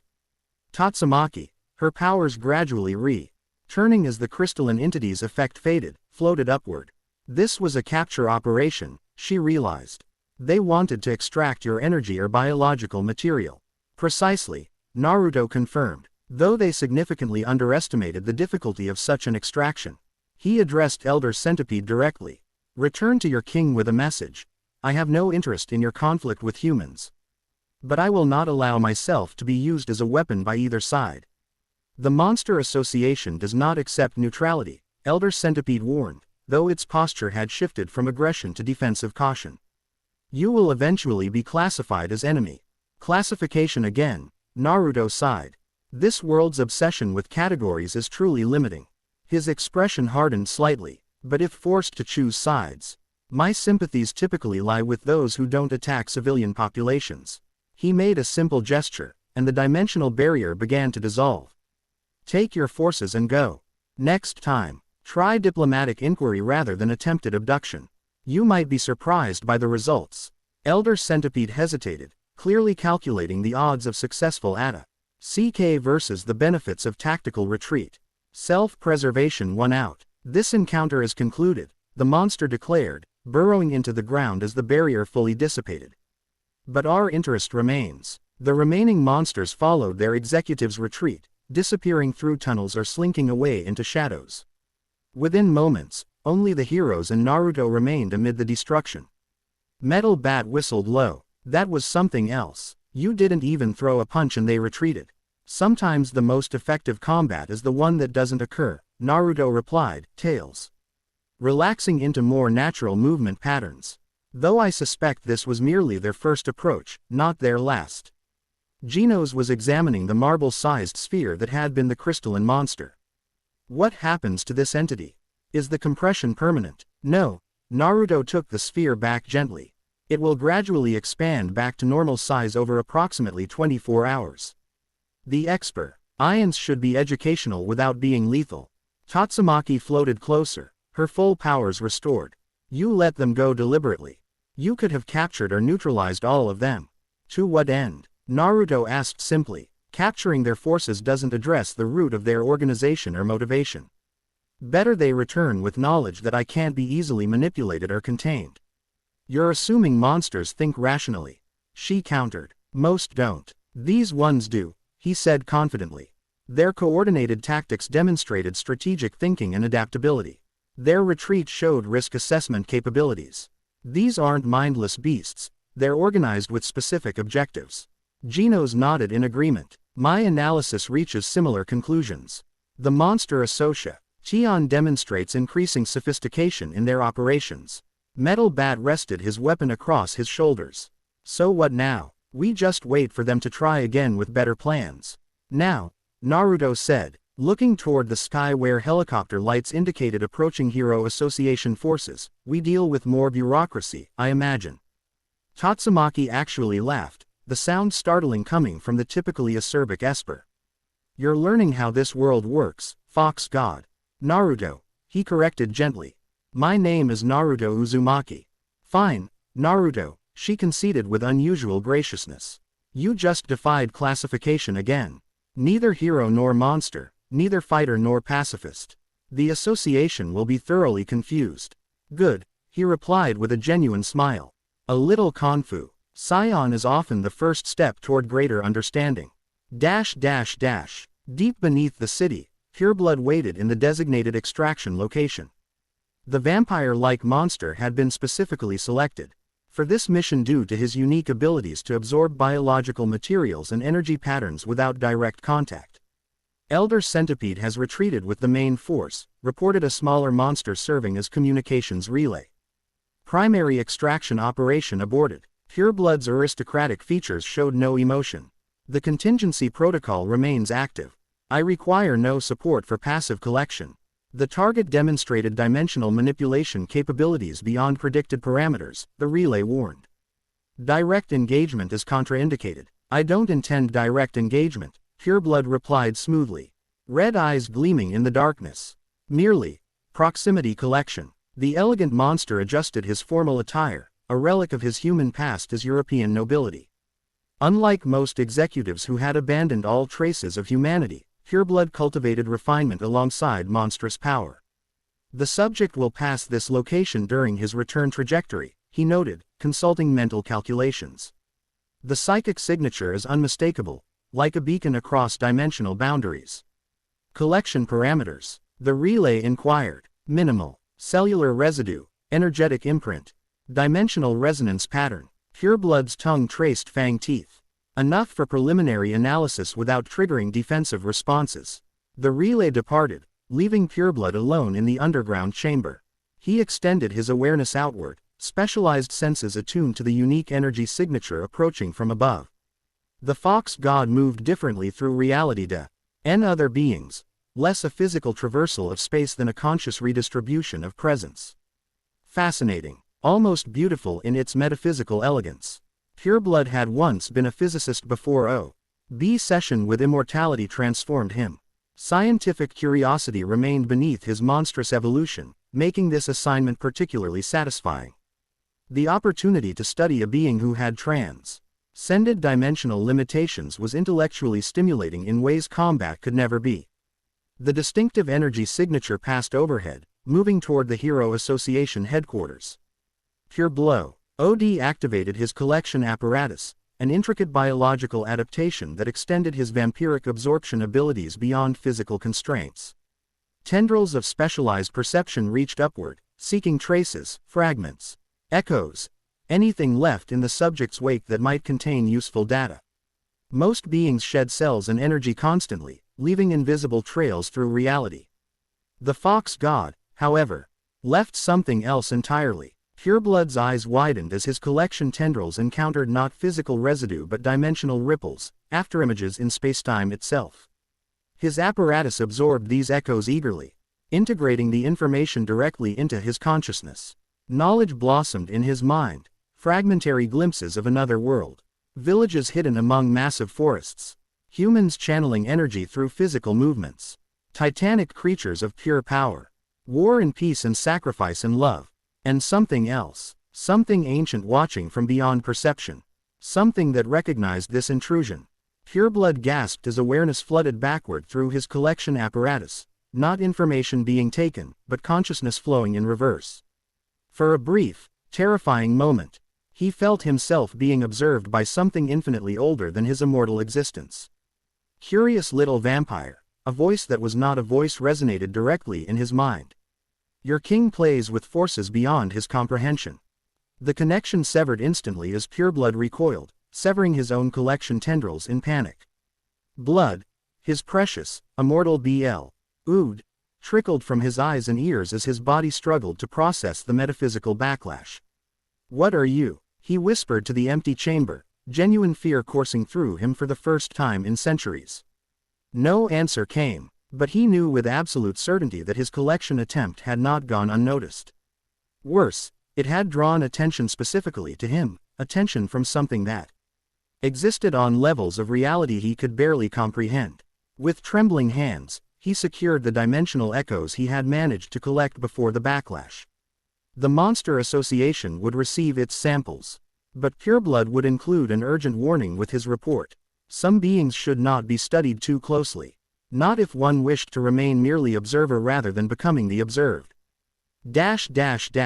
Naruto paused on his return journey to the Hero Association headquarters, a subtle shift in dimensional awareness catching his attention. Someone, or something, had attempted to sample his energy trail. Not a direct attack, but a sophisticated collection effort executed with unusual precision. One of his tails flicked in response to the intrusion, sending consciousness back along the connection. The collector was a monster with vampiric characteristics and surprisingly scientific methodology, curious and cautious rather than aggressively hostile. Kurama's consciousness stirred within the merged awareness they now shared. They seek to understand what you've become, the ancient entity observed. Knowledge before action, wiser than most. Knowledge can be dangerous when pursuing power rather than understanding. Naruto replied internally, continuing his journey while maintaining awareness of the vampiric entity now retreating deep underground. All who broke their limiters faced similar scrutiny. Kurama noted, remember the Akatsuki's pursuit of Biju power. The collection of DNA from powerful shinobi. The pattern transcends dimensions. Naruto considered this wisdom as he approached the association building. Since arriving in this world, he had encountered persistent attempts to classify, contain, study, or exploit his abilities, from both heroes and monsters. The fundamental nature of sentient beings appeared consistent across dimensional boundaries. Faced with unprecedented power, most sought to control or acquire it rather than simply understand. Yet there were exceptions. Saitama had shown neither fear nor envy, merely casual acceptance. Dr. Tenma approached with scientific curiosity unclouded by institutional agendas. And now this vampire-like monster had attempted study rather than capture or combat. Perhaps true understanding could begin with these exceptions, those whose first impulse was knowledge rather than control. As Naruto entered the Hero Association headquarters for yet another debriefing, he sensed a familiar presence waiting in the lobby, the woman who had observed him during the graviton incident. This time, Shima did no attempt to conceal her presence or interest. Fubuki, the blizzard of hell, stood directly in his path, green eyes meeting his with calm assessment rather than the fear or hostility he had grown accustomed to. Naruto Uzumaki, she greeted him formally. I believe it's time we were properly introduced. Naruto smiled, nine tails settling into relaxed patterns behind him. Perhaps understanding could begin here, with honest curiosity and direct approach rather than surveillance and classification debates. I believe you're right, he agreed, extending a hand in the traditional greeting of this world. It's a pleasure to finally meet you, Fubuki. As their hands met, he sensed the subtle extension of her psychic awareness, not invasive but exploratory. Unlike most psychics who jabbed clumsily at mental barriers, her touch was delicate, almost respectful. More interestingly, her perception extended beyond normal parameters, sensing layers of his existence that others missed entirely. She possessed nascent awareness of dimensional boundaries, untrained but naturally gifted. Very interesting indeed. Chapter 2 and Chapter 3, The Blizzard Approaches. The Blizzard Group serves a vital role in maintaining order between the gaps created by S-class priorities and C-class limitations. Fubuki's voice carried effortless authority as she gestured around the well-appointed meeting room of her headquarters. While others chase monster classifications or popularity rankings, we operate with strategic precision. Naruto observed the assembled heroes with interest. 27 individuals comprised the core of Fubuki's organization, each wearing the distinctive black suit that marked their affiliation. Despite their B-class rankings, they carried themselves with the disciplined confidence of elite special forces. You've created something unique, he acknowledged, standing comfortably despite being the focal point of intense scrutiny. Most hero groups I've encountered lack this level of coordination. Fubuki allowed herself a small smile of professional pride. The association's individual ranking system encourages competition over cooperation. I recognize the strategic advantage of unified operations early in my career. Lily, Fubuki's loyal lieutenant, poured tea with practiced grace. The Blizzard of Hell designed our operational protocols herself, she added with unmistakable admiration. Each member's abilities are cataloged, categorized, and deployed for maximum effectiveness. Mountain Ape, the group's physical powerhouse, crossed massive arms. Quote, we've maintained the highest successful mission completion rate in B-class for 3 consecutive years. Naruto nodded appreciatively, nine tails moving in subtle patterns behind him, each responding to different aspects of his observations. This gathering reminded him of Anbu briefings from his Hokage days, professional, focused, with clear chain of command. Which brings me to why I've invited you here, Fubuki continued, activating a holographic display at the center of the table. 3 days ago, unusual energy signatures began manifesting in City J's abandoned industrial sector. The pattern bears striking similarities to the dimensional resonance your presence generates. The display showed fluctuating waveforms alongside satellite imagery of a derelict manufacturing complex. Naruto leaned forward, vertical slit pupils narrowing as he studied the data. These aren't random fluctuations, he observed, one tail pointing to specific pattern sequences. There's structure here, like echoes of intentional technique. Precisely our assessment, Fubuki agreed, their eyes meeting briefly. The Hero Association classified it as low-priority anomalous energy. But Drive, Tenma's research, suggests possible dimensional instability, and you recognize the connection to my arrival, Naruto concluded, impressed by her analytical capabilities. While the association debated his classification, Fubuki had been quietly making connections they missed.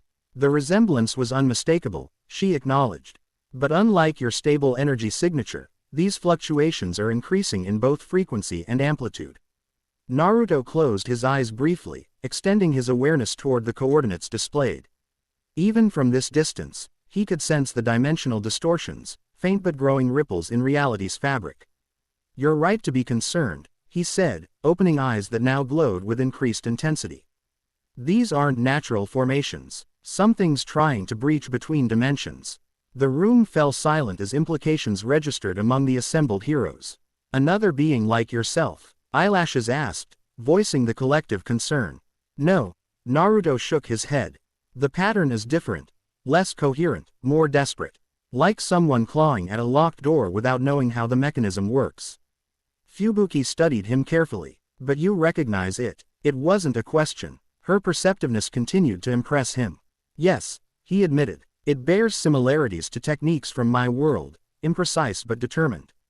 Someone is attempting to follow my path. Someone from your dimension, Fubuki clarified. A friend or foe? Naruto's expression grew thoughtful. Impossible to determine without closer investigation. The dimensional barrier distorts intent signatures. Then an investigation is required, Fubuki declared, rising from her seat with smooth authority. The Blizzard Group will secure the perimeter while you assess the breach directly. I could simply go alone, Naruto suggested. Dimensional distortions can be unpredictable, potentially dangerous for those without protective capabilities.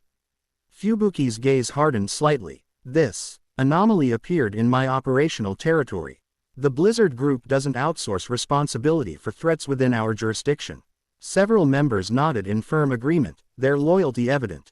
In expressions of resolute determination, Naruto recognized the pride of capable professionals being told their skills were unnecessary, a sentiment he'd encountered often during his Hokage tenure.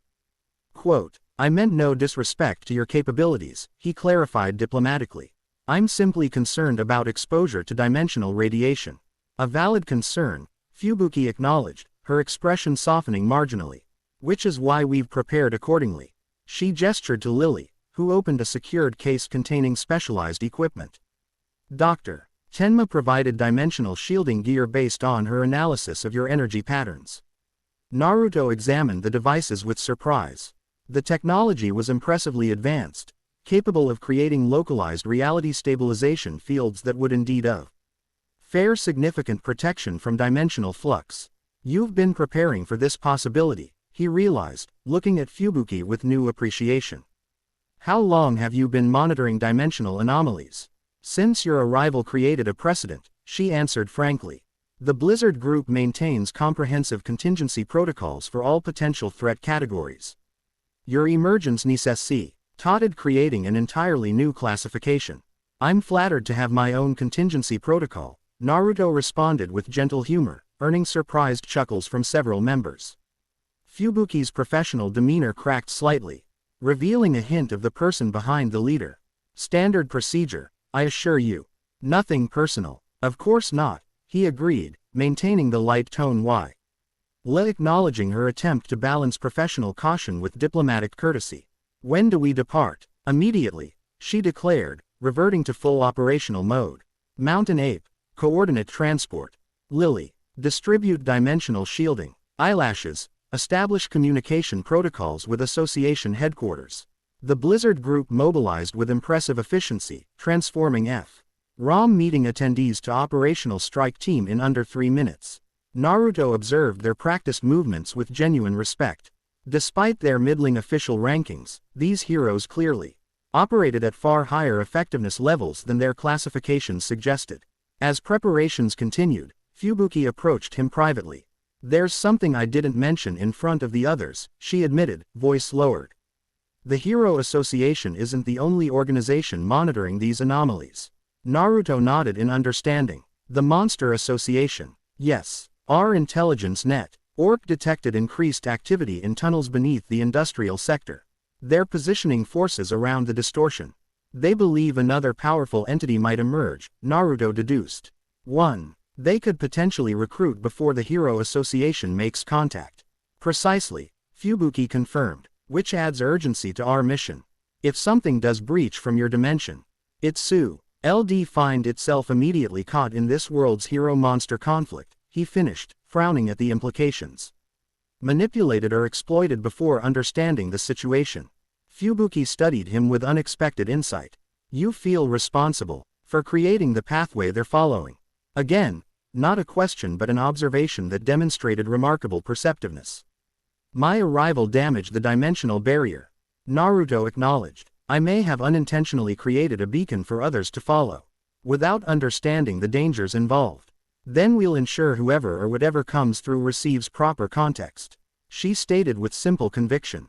"Before either association can implement their agendas, the straightforward offer of assistance, presented as logical GY rather than emotional support, somehow meant more because of its practical nature." Fubuki wasn't offering sympathy, she was offering partnership in addressing a tactical problem. "Thank you," Naruto said quietly, meaning it sincerely. Something flickered in her expression, surprise at the genuine gratitude, perhaps, before she nodded professionally and returned to her team. The brief exchange established something important between them: mutual respect as capable individuals facing shared challenges. As the Blizzard group completed preparations, Naruto found himself reassessing Fubuki Blizzard of Hell. Beneath the carefully maintained authoritative exterior lay a strategic mind that recognized value in alliance rather than competition.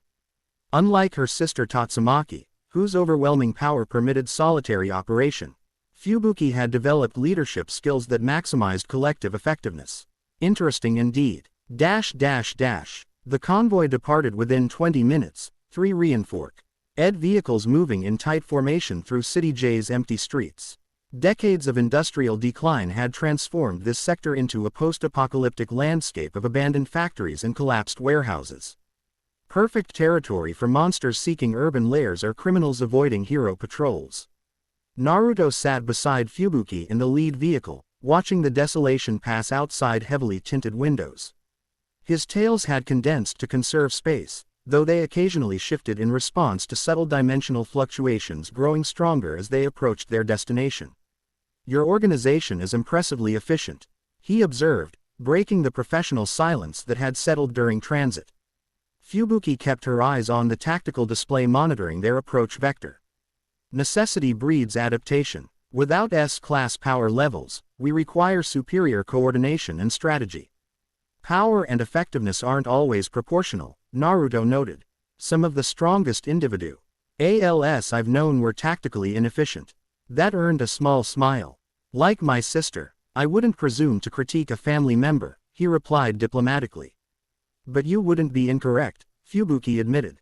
"Tatsumaki believes overwhelming force eliminates the need for strategy. Her power level usually proves her right." "Usually isn't always," Naruto pointed out. "The Monster Association's coordinated attack patterns demonstrate evolving tactical sophistication specifically designed to counter predictable power application." Fubuki glanced at him with newfound interest. "You have military strategic training." "I was Hokage, leader of my village's military forces, for many years," he confirmed. "Before this transformation, you speak of it clinically," she observed. "This fundamental change to your nature." Naruto considered how to respond. Few had asked about the personal implications of his transformation, most focused exclusively on capabilities and classification.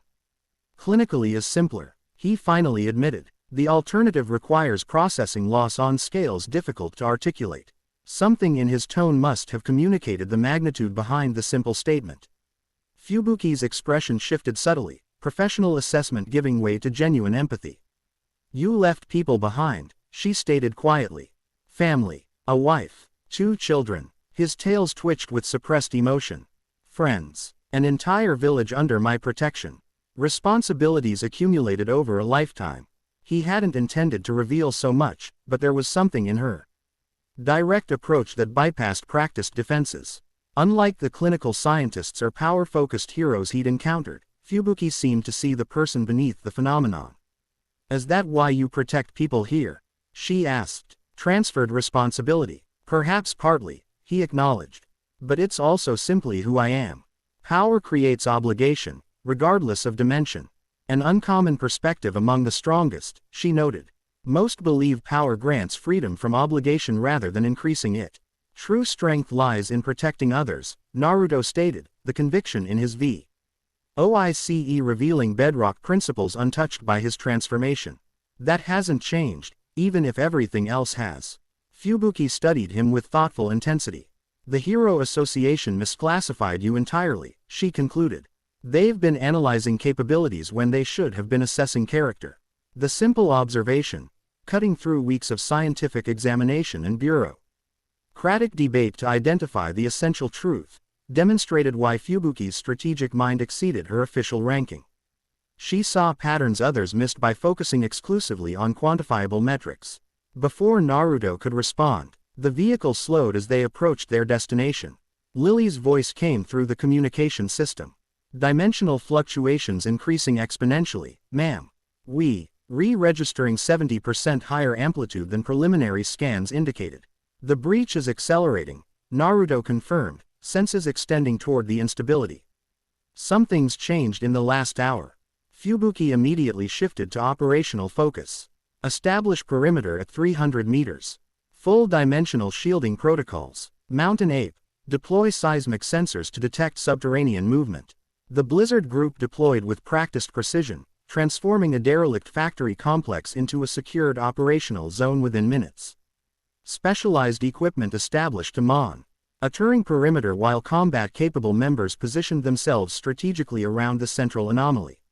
At the center of the abandoned manufacturing floor, reality itself appeared wounded. CE rippled and distorted like heat waves above hot asphalt, but with unnatural geometric patterns that hurt the eyes to observe directly. Colors that didn't belong in normal visual spectrum flickered through the distortion. Remarkable, Fubuki murmured, adjusting specialized glasses that filtered the worst visual distortions. It's grown substantially since our initial readings. Naruto approached the phenomenon cautiously, his nature providing natural protection against effects that would damage ordinary beings.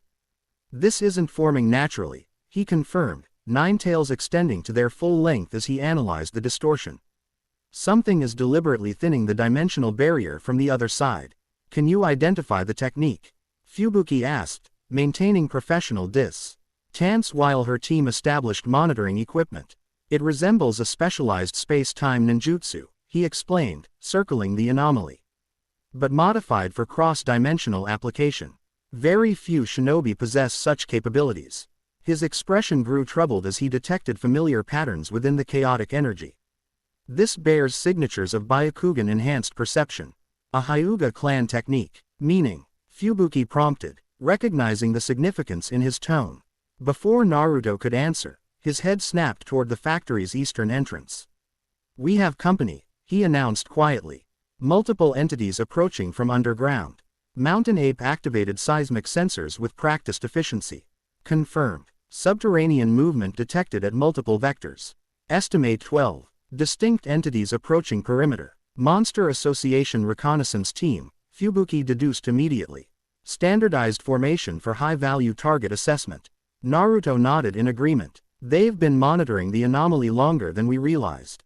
The increasing fluctuations triggered their approach. Fubuki's tactical mind immediately processed implications. Lily, initiate Protocol 17.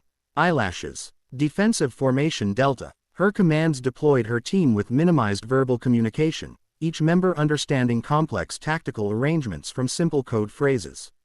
Will they attack directly? Naruto asked, impressed by the smoothly executing defensive reconfiguration. Unlikely, Fubuki assessed. Initial contact will be observational.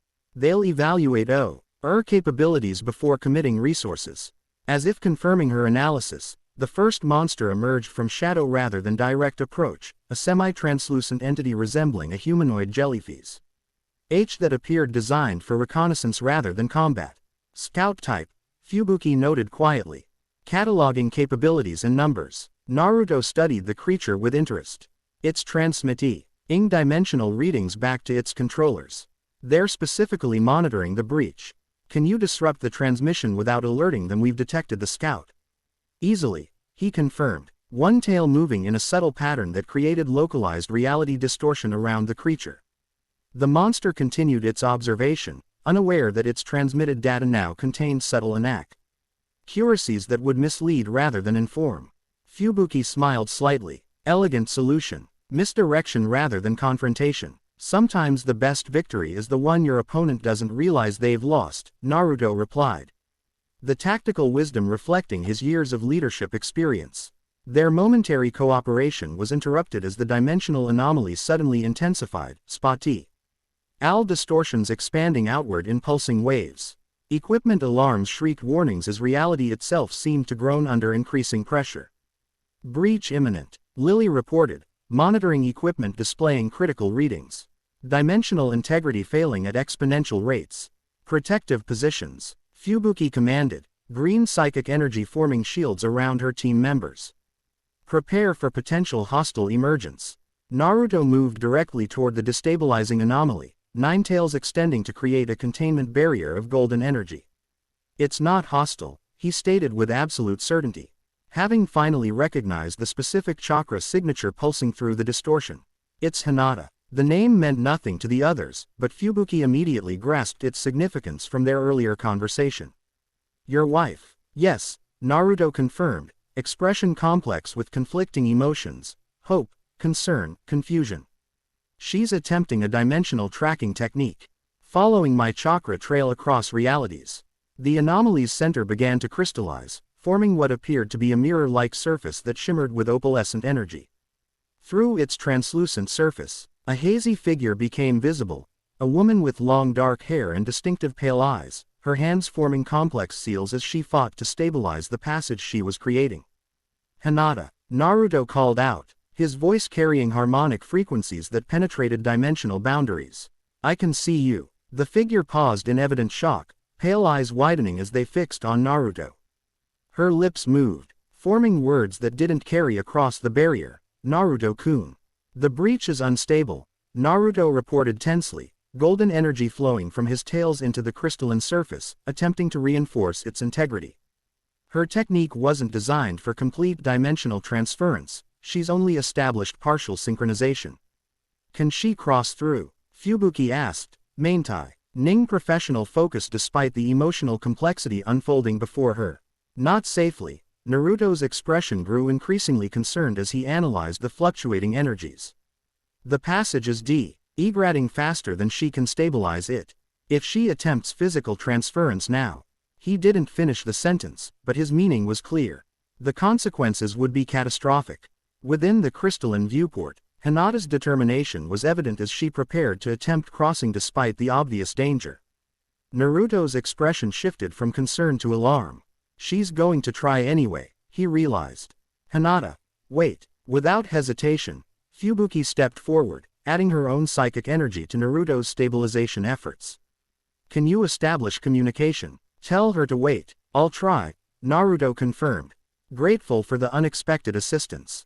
One tail shifted to touch the dimensional boundary directly, creating a localized synchronization field. Hinata, can you hear me? The woman in the viewport paused, her expression suggesting partial comprehension. She nodded uncertainly. The passage isn't stable enough, Naruto called out, focusing his energy to carry his words across dimensions. You need to withdraw and try again later. The technique is correct but requires more power. Hinata's expression showed reluctance and determination in equal measure. Her lips moved in response, though only fragments reached them. Tracked you, month of searching, others worried, children. I'm safe, Naruto assured her, maintaining the tenuous connection. But this breach is dangerous. You need more preparation. Return and gather resources for a proper crossing. The decision visibly tore at her, but Hinata's tactical training eventually overcame emotional impulse. She nodded reluctantly, then made several hand signs that Naruto clearly recognized. "She'll try again in 3 days," he translated for Fubuki. With additional support, the dimensional V.W. port began collapsing as Hinata withdrew her technique from the other side. Before it closed completely, she pressed her hand against the boundary, eyes communicating everything words couldn't bridge. Naruto placed his hand against hers, separated by thinning dimensional barriers. "I'll be waiting," he promised as the anomaly collapsed into itself, the brief connection severing as reality resealed. For several moments, silence filled the abandoned factory as dimensional energies dissipated. The Blizzard group maintained professional restraint, awaiting direction from their leader while processing what they'd witnessed. Fubuki studied Naruto carefully, observing the complex emotions he made no attempt to conceal. "Your wife found a way to track you across dimensions," she stated simply. Acknowledging the remarkable achievement. "Impressive. She always was," Naruto agreed quietly, Ninetales settling into subdued movement patterns reflecting his turbulent thoughts. Hinata sees connections others miss. Her Byakugan allows perception beyond normal limitations. "Will she succeed next time?" Fubuki asked, her tone neutral but attentive. "Likely," he nodded. "She'll return with reinforcements, other skilled shinobi to strengthen the technique. The Hyuga clan has specialized techniques for breaching barriers." Something shifted in Fubuki's expression, a momentary calculation quickly masked by professional courtesy. "The Hero Association should be informed. Dimensional breaches fall under critical incident protocols." "I understand," Naruto acknowledged, appreciating her direct approach rather than attempted subterfuge. "Though I'd prefer your assistance in managing their response. Their containment protocols would likely create more problems than solutions." The Reek, UEST, acknowledging her strategic value rather than merely seeking permissive cooperation, visibly registered with Fubuki. Her position shifted subtly from procedural adherence to collaborative problem solving. A controlled introduction would be preferable to crisis response, she agreed thoughtfully. "My team can establish appropriate security protocols while allowing necessary personal interaction." "Thank you," Naruto said simply. Genuine appreciation evident. Fubuki nodded once, then returned to operational mode, directing her team to collect monitoring equipment and prepare for departure. As preparations continued, she approached Naruto again with careful neutrality. "This changes your situation," she observed. "The possibility of returning to your dimension creates new considerations." Naruto considered her assessment. "Perhaps," he acknowledged, "though dimensionally stable transport would require significant development. What we witnessed was more connection than viable passage. But it establishes proof of concept," Fubuki noted with analytical precision. "Previous theoretical barriers now have practical solutions." "True," he conceded, "though the implications extend beyond mere transportation logistics." Quote, "How so?" Naruto gestured to the space where the dimensional viewport had appeared. "If Hinata could track me, others might develop similar capabilities. The barrier between dimensions is thinning. Eventually, crossing may become possible for entities without specialized techniques."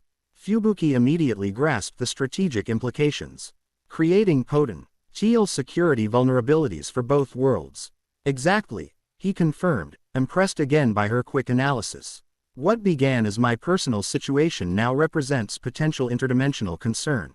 She processed this with the calm assessment of a natural strategist. "Then stabilizing dimensional boundaries becomes priority. Controlled, regulated passage rather than random breaches. Which requires understanding mechanics neither world fully comprehends," Naruto added. "My transformation provided insights, but practical application needs scientific development." Dr. Tenma's research, Fubuki suggested immediately. "Combined with your experiential knowledge and your organizational capabilities," Naruto added meaningfully.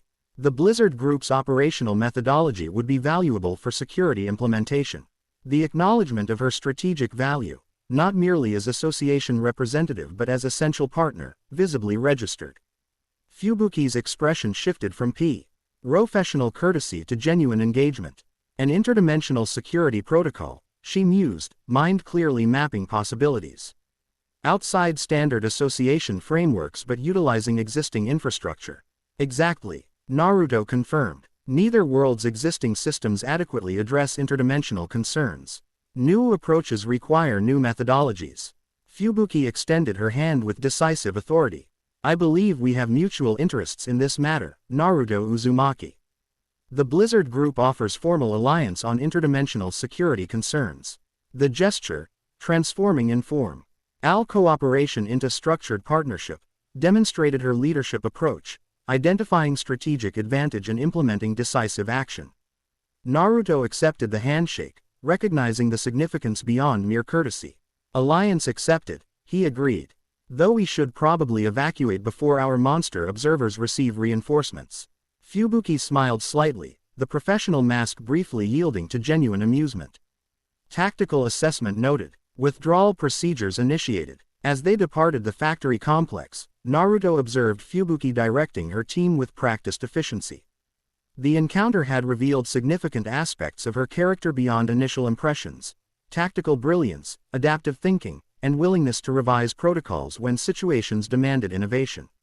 Most interestingly, she had immediately recognized the potential for structured cooperation rather than competitive positioning, a rarity in this world's hero culture. While others might have seen Hinata's imminent arrival as threat or opportunity for personal advancement, Fubuki had immediately focused on systematic implications and collaborative solutions. Very interesting indeed. Dimensional resonance patterns confirm substantive connection rather than merely visual manifestation. Dr. Mizuki Tenma's fingers manipulated holographic data with practiced precision as she analyzed recordings from the factory encounter. The visitor, Hinata, you called her, established partial synchronization between dimensional reference frames. Yes, Naruto confirmed, watching the scientist work with evident fascination. Her Byakugan allows perception of chakra pathways across barriers normal vision can't penetrate. She adapted tracking techniques to follow my specific signature.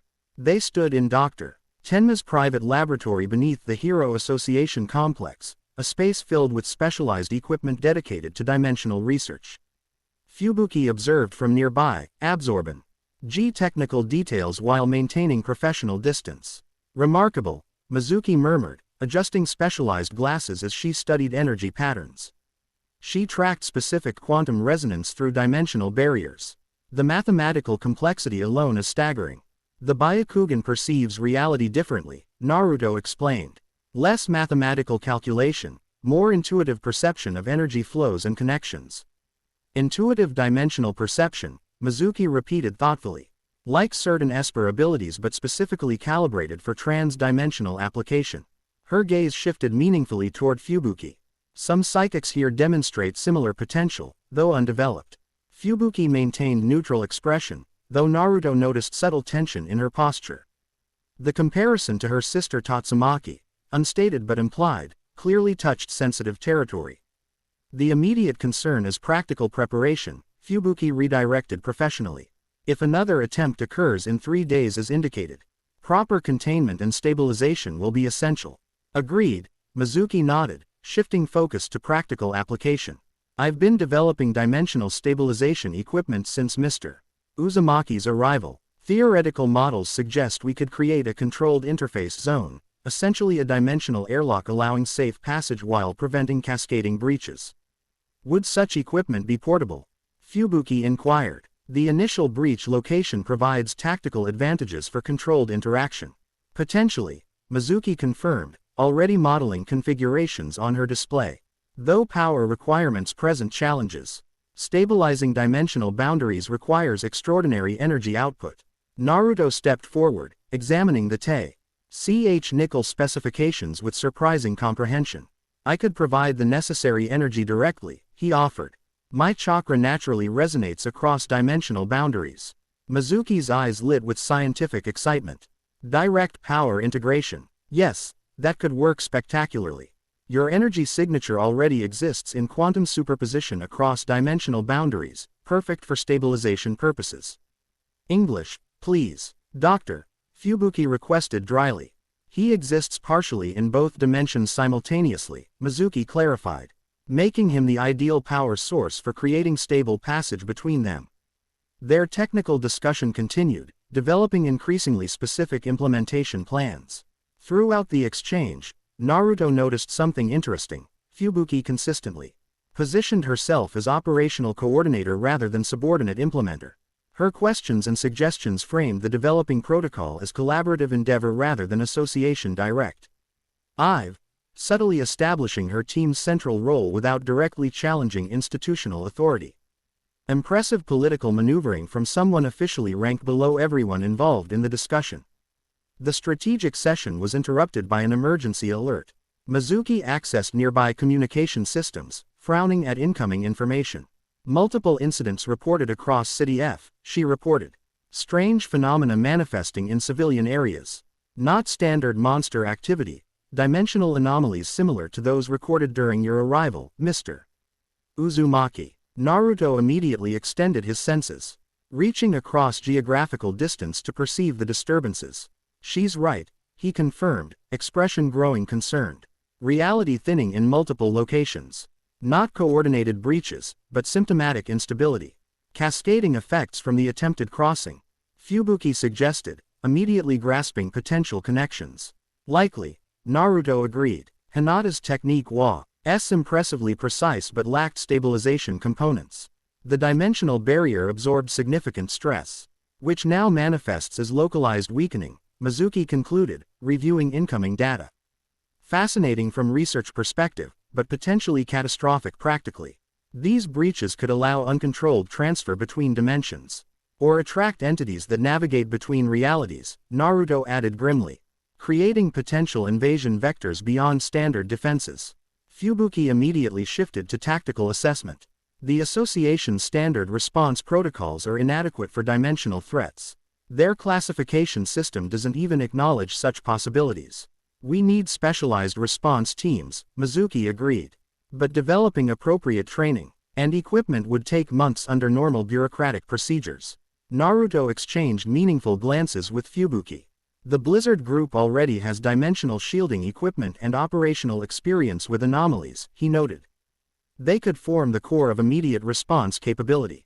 With your power providing necessary containment, Fubuki continued, completing the tactical assessment. Wild Drive. Tenma's expertise guides technical approach. Mizuki looked between them with newfound interest. You two have already discussed contingency planning, she realized. The factory encounter anticipated these developments.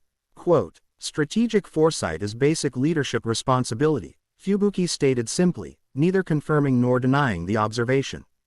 Indeed, Mizuki agreed with slight smile, and conveniently positions the Blizzard Group for operational authority over new threat categories.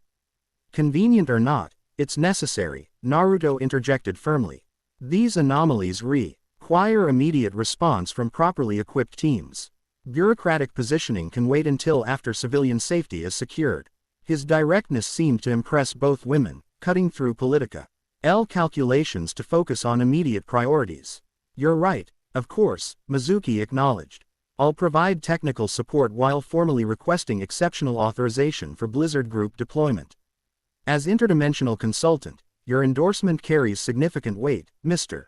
Uzumaki. Then we should proceed immediately, Fubuki stated, already activating communication systems to alert her team.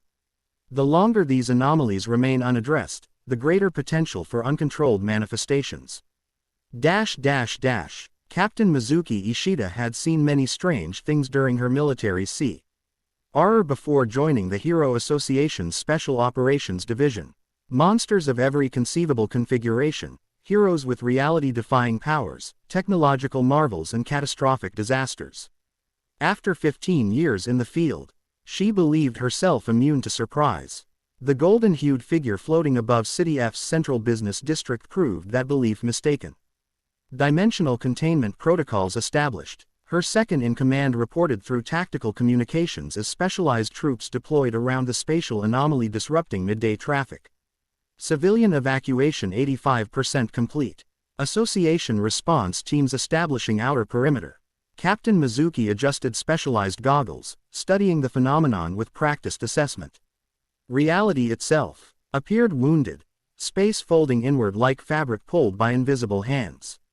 At the distortion center hovered Naruto Uzumaki, nine tails extended in geometric patterns around the breach, golden een. RGY containing the spread of dimensional instability. Status report on anomaly progression. She requested, maintaining professional focus despite the surreal tableau. Stabilizing under containment, came the measured response. Readings show 70% reduction in expansion rates since Fox God intervention. Mizuki noted the automatic use of the popular moniker rather than formal designation. The association's inability to properly classify the dimensional visitor had resulted in public adoption of the dramatic title. Her team should know better than to use unofficial terminology during operations, but she let it pass. Accurate identification mattered more than bureaucratic nomenclature. Captain Mizuki called a female voice from behind. She turned to find Fubuki approaching, with her distinctive team of black-suited heroes. The Blizzard group reporting for dimensional containment duty. Mizuki raised an eyebrow at the unexpected development. This operation falls under Special Operations Division authority. Miss Blizzard, B-class intervention wasn't requested. Check your updated mission parameters, Fubuki suggested calmly, presenting official authorization codes. The Blizzard group has received exceptional deployment authority for dimensional anomalies, effective immediately. Mizuki verified the codes through her tactical display, professional irritation. Warring with grudging respect for the administrative maneuvering such authorization represented. The codes were genuine, highest-level emergency protocol authorization. Verified, she acknowledged stiffly. Though standard operational protocol typically requires advanced coordination with field commander, exceptional circumstances necessitate exceptional procedures, Fubuki replied diplomatically. My team brings specialized equipment developed specifically for dimensional containment. Before Mizuki could respond, reality shuddered visibly as the anomaly pulsed with increased intensity. Both women turned toward the distortion, where Naruto's containment efforts visibly intensified. It's becoming unstable, he called down to them, voice carrying harmonic overtones that penetrated background noise effortlessly. Something's attempting to push through from the other side. Hostile entity, Captain Mizuki demanded, hand moving automatically to specialized weaponry. Unknown, Naruto replied, nine tails shifting to reinforce weakening dimensional boundaries. But the energy signature doesn't match anything from my world. This is something else entirely. Fubuki immediately deployed her team in practiced formation. Establish monitoring perimeter with dimensional shielding, she commanded. Prepare reality stabilization generators at cardinal points around the anomaly. Izuki watched with professional assessment as the Blizzard group executed complex deployment procedures with surprising efficiency. Their equipment, far more specialized than standard association gear, created visible fields of energy that reinforced normal physics against dimensional distortion. Impressive technology for a B-class team, she noted, managing to make the observations sound more suspicious than complimentary. The Blizzard group invests extensively in specialized equipment, Fubuki replied evenly. Effectiveness doesn't always correlate with official classification. Before Mizuki could respond, the anomaly suddenly expanded despite containment efforts. Naruto's expression showed strain for the first time as opposing forces pushed against his stabilization techniques. Something's coming through, he called out, golden energy flaring intensely as he fought to maintain containment. Everyone back. I can't guarantee controlled manifestation. Captain Mizuki immediately implemented emergency protocols. All units withdraw to secondary perimeter. She commanded through communication networks. Prepare for hostile emergence. Dimensional shielding at maximum output. He evacuation executed with military precision as specialized forces retreated to defensible positions. Only the Blizzard group maintained advanced positions, their equipment creating interlocking phi LDS of stabilizing energy around the expanding anomaly. You should withdraw as well, Mizuki advised Fubuki directly. Whatever's coming through destabilized his containment. That should concern everyone. The Blizzard group maintains position until objective completion, Fubuki replied calmly, green psychic energy reinforcing her personal shields. Our equipment is specifically calibrated for this situation. Before Mizuki could argue further, reality itself seemed to tear open. The dimensional breach expanded into swirling vortex of impossible colors and geometries that hurt the eyes to observe directly. From within this chaotic portal emerged something that defied conventional description, neither fully material nor entirely energy, a being composed of shifting patterns that suggested consciousness without fixed form. Interdimensional entity confirmed, reported Mizuki's technical specialist, voice tight with controlled alarm. Classification impossible within standard parameters. Above the manifestation, Naruto adjusted his containment approach, golden tails now forming a cage-like structure around the emerging entity rather than attempting to prevent its arrival. It's a dimensional parasite, he called down, vertical slit pupils narrowed with focused concentration. It feeds on reality distortions, following weaknesses between worlds. Hostile, Captain Mizuki demanded, specialized weapons primed for engagement. Not intentionally, Naruto clarified. It's more like a natural predator following food sources. It doesn't perceive our reality as we do, more like potential energy to consume. Which makes it dangerous regardless of intent, Fubuki noted pragmatically. If it feeds on dimensional boundaries, it could weaken reality further by its very presence. Exactly, Naruto confirmed. We need to redirect it rather than destroy it. Killing it here would release dimensional energy in uncontrolled bursts, potentially catastrophic. Captain Mizuki assessed the tactical implications immediately. How do we redirect an interdimensional entity? We create a more attractive feeding source, Naruto explained, tails shifting into new configurations as he implemented developing strategy. Fubuki, can your team generate focused dimensional resonance with those stabilizers? Fubuki immediately grasped his intention. Reverse the polarity to create controlled instability rather than reinforcement, she concluded. Generating artificial dimensional weakness to attract it away from natural breach points. Precisely, he confirmed, impressed by her quick analysis. Lily, reconfigure stabilizers to pattern Omega, Fubuki commanded without hesitation. Mountain Ape, deploy resonance amplifiers at designated coordinates. Eyelashes, maintain shield integrity during transition. The Blizzard group executed the complex maneuver with practiced coordination that belied their B-class ranking. Captain Mizuki observed with reluctant admiration as they effectively implemented advanced dimensional manipulation techniques that shouldn't have existed in their tactical repertoire. Where exactly are you planning to lead this entity? She inquired, maintaining professional focus despite growing concerns about operational transparency. There's an uninhabited dimensional pocket I discovered during my arrival, Naruto explained, golden energy S.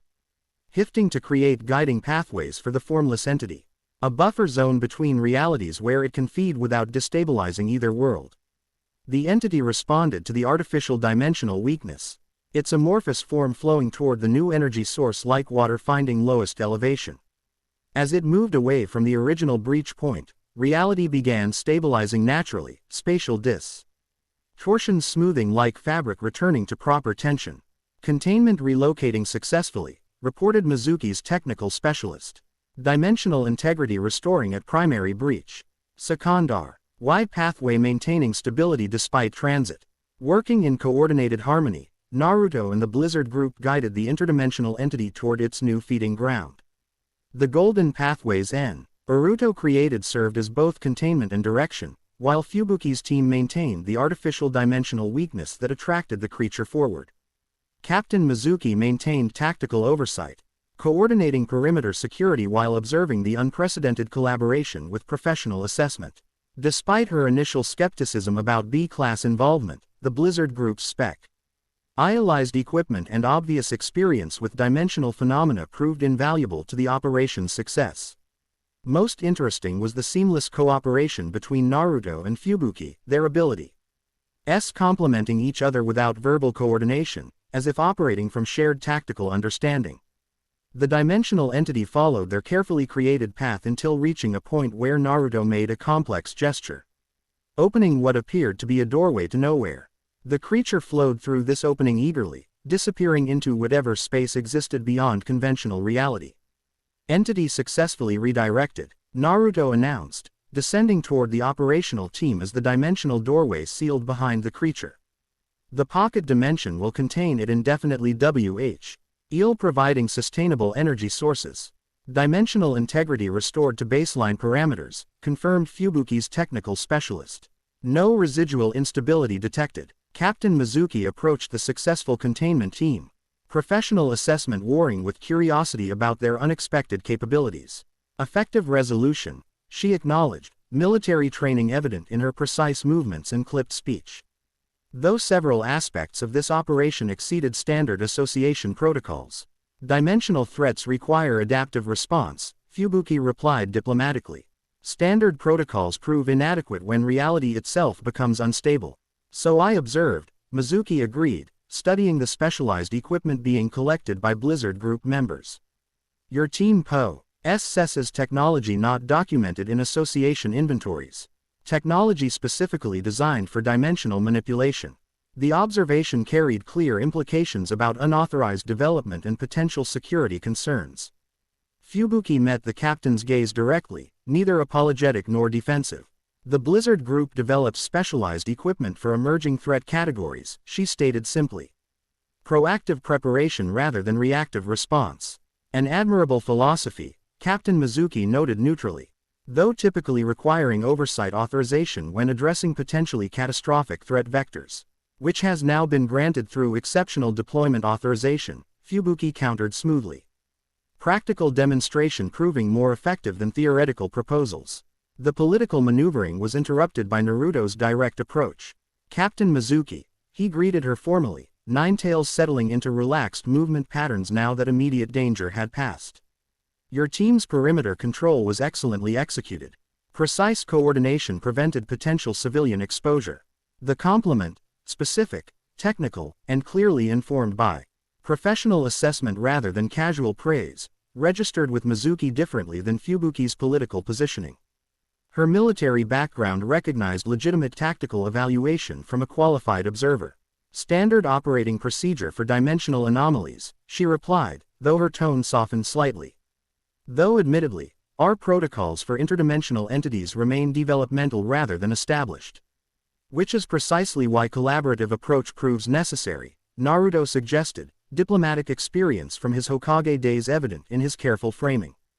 The Blizzard Group's specialized equipment complemented your tactical deployment capabilities, while my dimensional manipulation addressed aspects neither conventional team could manage independently.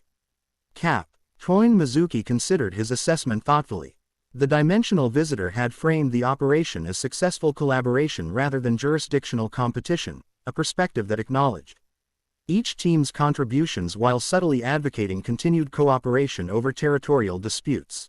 Your assessment has merit, she acknowledged professionally. Emerging threat categories often require provisional methodologies until formal protocols can be established. The diplomatic exchange was interrupted by Mizuki's communication system alerting her to new developments. Captain, we have reports of similar anomalies manifesting in 2 additional locations within City F, her second-in-command reported. Association resources stretched thin with multiple deployment requirements. He processed the tactical situation immediately. Coordinate with municipal authorities for civilian evacuation, she commanded. Priority deployment to highest density population centers. She turned toward Naruto and Fubuki with reluctant pragmatism. It appears your specialized capabilities remain necessary. The Special Operations Division formally requests continued collaborative deployment to address additional dimensional anomalies. The request, phrased as professional courtesy rather than institutional directive, represented significant concession from the traditionally hierarchical military commander. Fubuki acknowledged this with appropriate professional respect. The Blizzard Group stands ready to assist, she confirmed. Our equipment can be reconfigured for immediate redeployment. I'll address the most critical manifestation directly, Naruto offered, while providing tactical guidance for containing secondary anomalies. Captain Mizuki nodded once, military efficient. Why overriding bureaucratic concerns in face of practical necessity? Coordinate through Central Command for optimal resource distribution, she directed. My team will establish unified communication protocols to prevent operational gaps. As they implemented the rapidly developing response plan, Mizuki found herself reassessing her initial impressions of both the Dimensional Visitor and the Blizzard Group. Despite unorthodox methodologies and questionable authorization channels, their effectiveness in addressing unprecedented threats proved undeniable. Sometimes practical results outweighed procedural adherence, a perspective her military background both resisted and reluctantly acknowledged. Particularly impressive was Naruto's balanced approach to leadership, neither dominating through superior power nor deferring unnecessarily to institutional authority. He operated with natural collaborative instinct that maximized collective effectiveness while respecting specialized capabilities. Such leadership philosophy aligned with her own military experience far better than the association's typical hierarchical rigidity. Perhaps these dimensional anomalies would necessitate more than technical adaptation. Philosophical evolution might prove equally essential for addressing emerging realities. 12 hours later, exhausted response teams gathered at Emergency Command Center S. Established in City F's municipal building. 3 major dimensional anomalies and 17 minor breaches had been successfully contained through unprecedented collaborative effort between conventional forces, the Blizzard Group, and Naruto's specialized capabilities. Final dimensional integrity readings confirm return to baseline stability across all affected sectors, reported the technical specialist. Fatigue evident despite professional delivery. Residual energy signatures dissipating naturally without further intervention requirements. Captain Mizuki nodded acknowledgement, reviewing C. Comprehensive operation reports with practiced efficiency despite extended deployment hours. Excellent work, she commended assembled teams. This operation established effective precedent for dimensional threat response protocols. Across the command center, Fubuki coordinated her own team's recovery operations, ensuring specialized equipment received proper maintenance while personnel obtained necessary rest.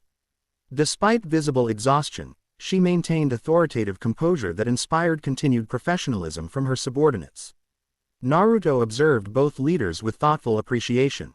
Throughout the extended crisis response, they had demonstrated complementary approaches to command. Captain Mizuki's precise military efficiency balanced by Fubuki's adaptive strategic flexibility.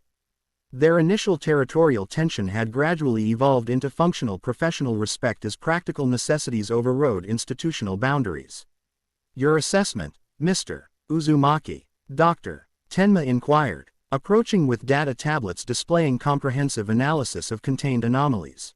These manifestations differed significantly from theoretical models. The dimensional barrier is weakening faster than anticipated, Naruto confirmed, reviewing technical data with surprising comprehension. Hinata's crossing attempt accelerated natural degradation processes, but underlying instability already existed, suggesting fundamental changes in dimensional mechanics rather than isolated incidents, Mizuki concluded, joining their discussion while maintaining professional command presence. Strategic implications extend beyond tactical response capabilities. Precisely, Drive, Tenma agreed, adjusting specialized glasses with characteristic scientific intensity. Each breach weakens surrounding dimensional integrity exponentially rather than linearly. Without structural reinforcement, cascading failures become increasingly probable, meaning more frequent and powerful manifestations, Fubuki added, completing the concerning analysis as she joined their discussion.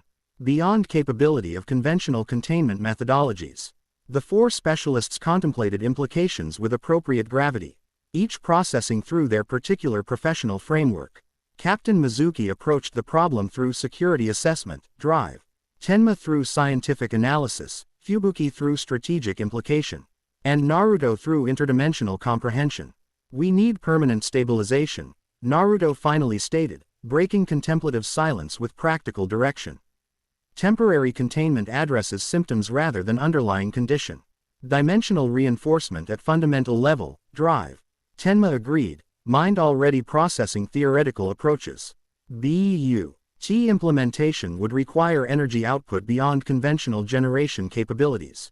My chakra could provide necessary power, Naruto suggested. But effective distribution would require specialized transmission infrastructure. The association's resources could develop appropriate technology, Captain Mizuki noted. Though bureaucratic approval processes typically require extensive documentation and committee review, which dimensional degradation timelines render impractical, Fubuki observed pragmatically. We need immediate implementation rather than institutional deliberation. The implied criticism of established procedures might have provoked defensive response under normal circumstances. Instead, Captain Mizuki nodded in reluctant agreement. Exceptional circumstances justify exceptional methodologies, she acknowledged, though operational oversight remains essential for security protocols. A specialized task force, Naruto suggested, diplomatic experience finding balanced compromise. operating with emergency authorization but maintaining appropriate security parameters and technical documentation. Interdimensional Security Initiative, DRIVE. Tenma proposed, naming the concept with characteristic academic precision, combining scientific research, technical development, and operational implementation under unified command structure. With specialists, ed personnel selection rather than institutional representation, Fubuki added strategically, ensuring operational effectiveness over political positioning. Captain Mizuki considered the proposal with military assessment, evaluating practical viability against potential institutional resistance. Executive authorization would require demonstration of immediate necessity rather than theoretical concern, she noted professionally. Today's incidents provide compelling evidence, but bureaucratic resistance to unprecedented protocols remains a significant obstacle. Unless we bypass conventional approval channels, DRIVE. Tenma suggested with uncharacteristic political calculation. Emergency deployment authorization already exists for dimensional anomalies. Expanding operational parameters rather than establishing new protocols circumvents most institutional barriers. Creative interpretation of existing authorization rather than requesting new directives, Captain Mizuki translated, Professor. Echelonal disapproval warring with practical recognition. Procedurally questionable but potentially necessary given escalation timelines. Sometimes maintaining rigid procedural adherence creates greater security risks than adaptive interpretation, Naruto observed quietly. My experience as Hokage demonstrated that institutional systems often prioritize structural preservation over functional effectiveness when facing unprecedented threats. The simple observation, delivered without condescension but with evident leadership experience, resonated with Captain Mizuki's military pragmatism. Her expression shifted from procedural concern to tactical assessment.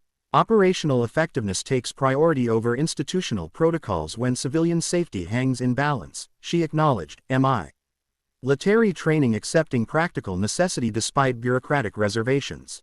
I can provide Special Operations Division resources under existing emergency response authorization. The Blizzard Group offers specialized equipment and trained personnel for field implementation, Fubuki added immediately, recognizing the developing alliance. My department provides scientific oversight and technical development, DRIVE. Tenma contributed, eyes bright with intellectual excitement despite physical fatigue.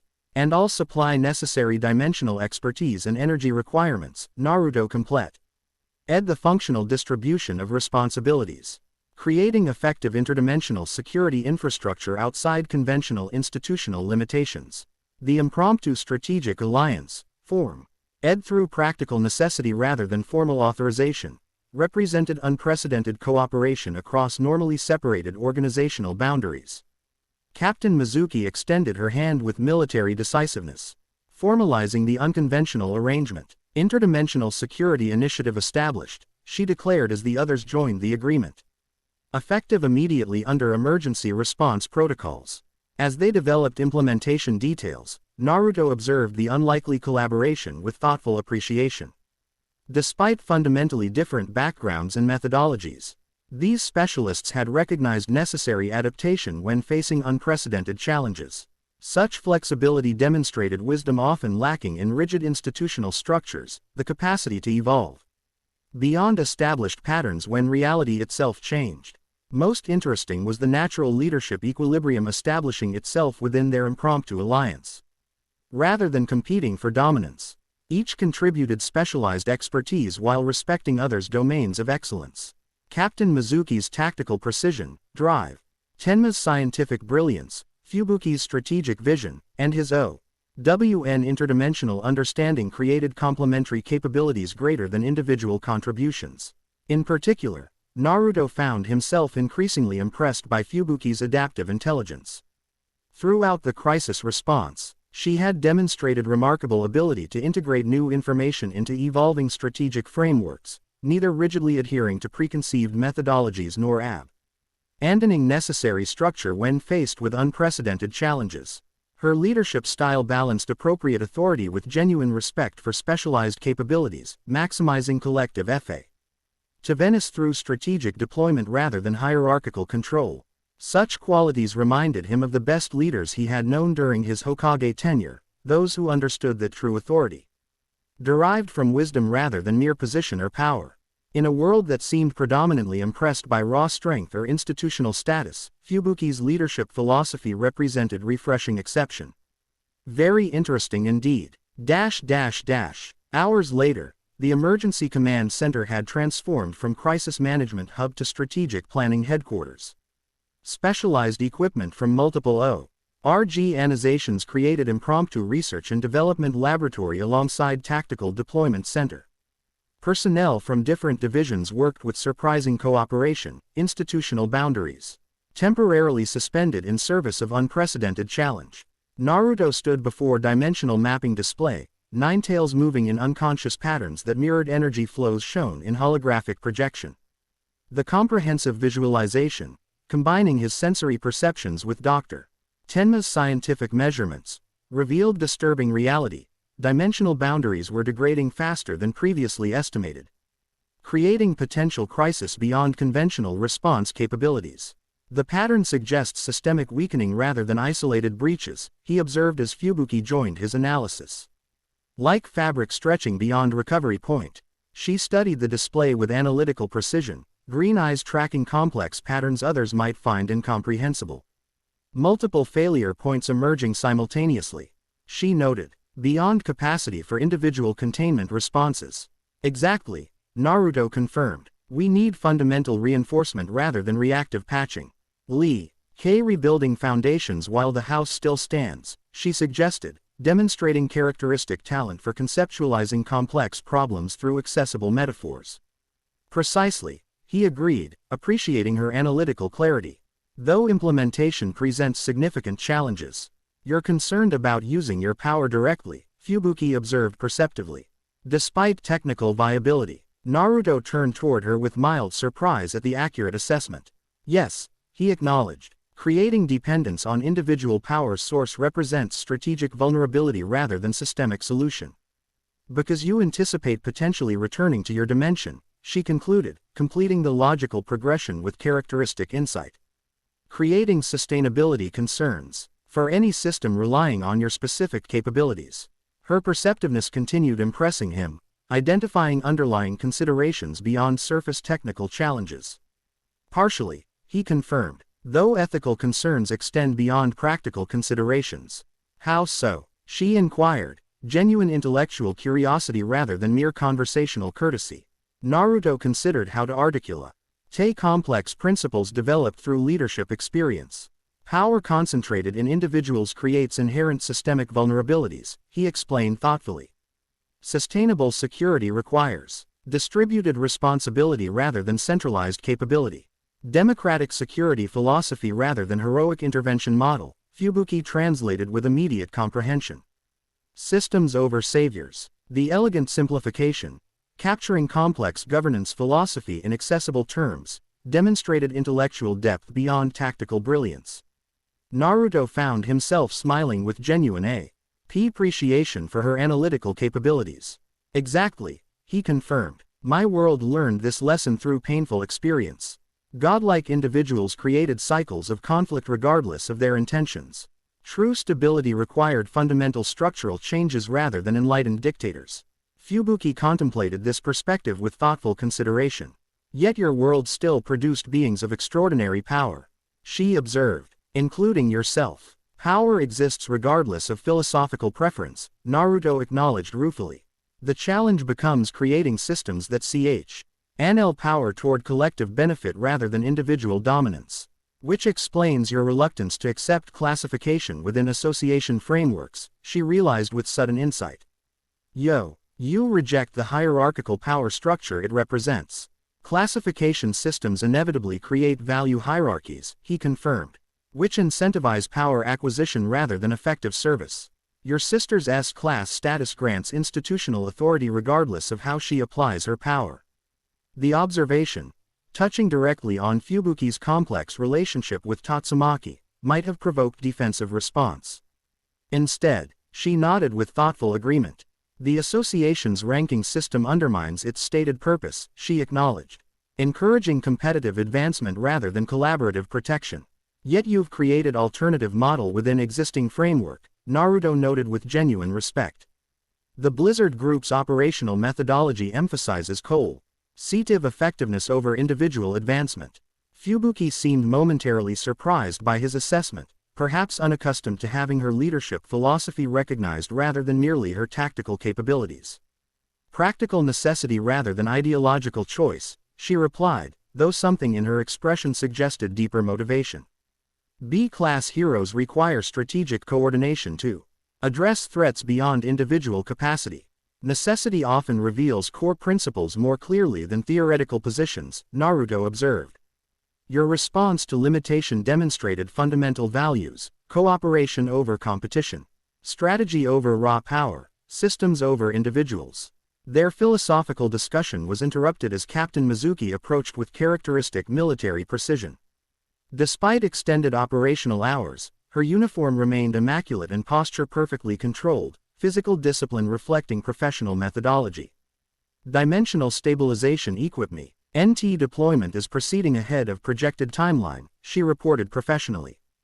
Dr. Tenma's technical team has successfully integrated Blizzard Group technology with Special Operations Division infrastructure.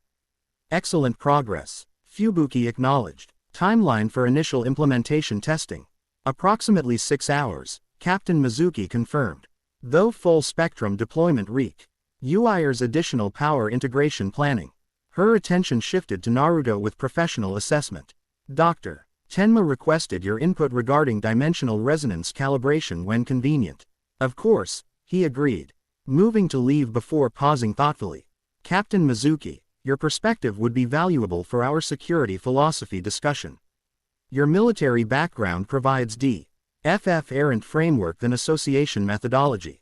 The invitation, acknowledging her expertise beyond mere operational capability, visibly registered with the disciplined commander. Something in her professional demeanor softened slightly. Intellectual engagement supplementing tactical focus. Philosophy discussions during active crisis response represents unconventional prioritization, she noted.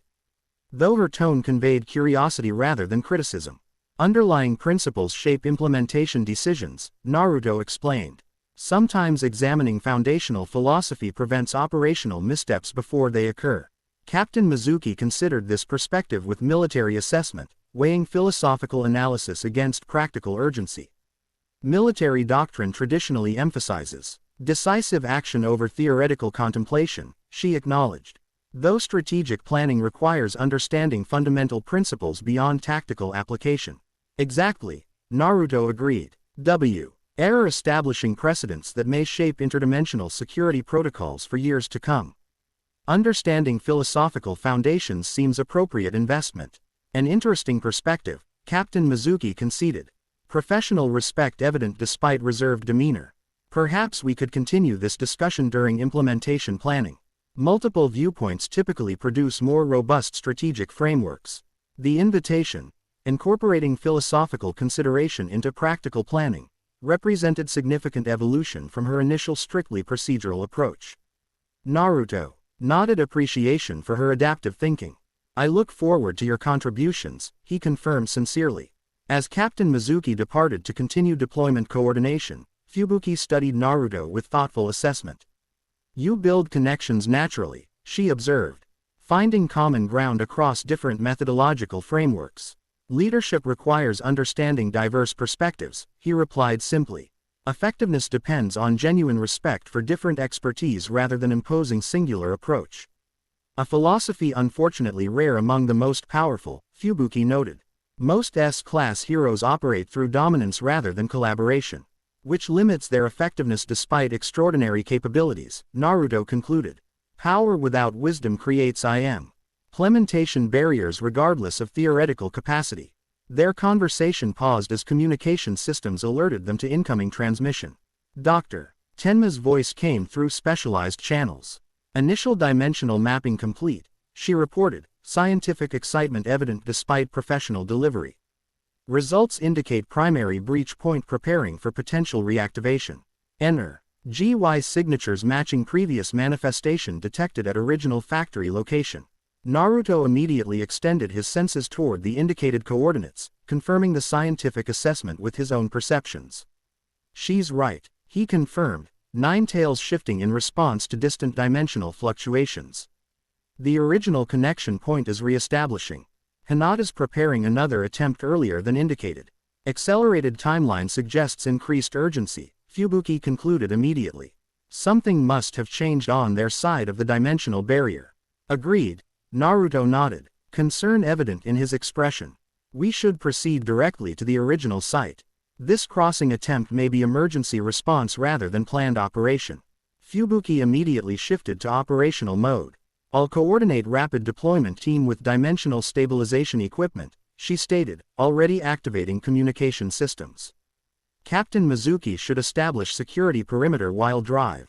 Tenma provides technical support. Perfect, Naruto agreed, golden energy beginning to shimmer around his form as he prepared for instantaneous translocation. I'll proceed directly to establish initial containment before dimensional integrity destabilizes further.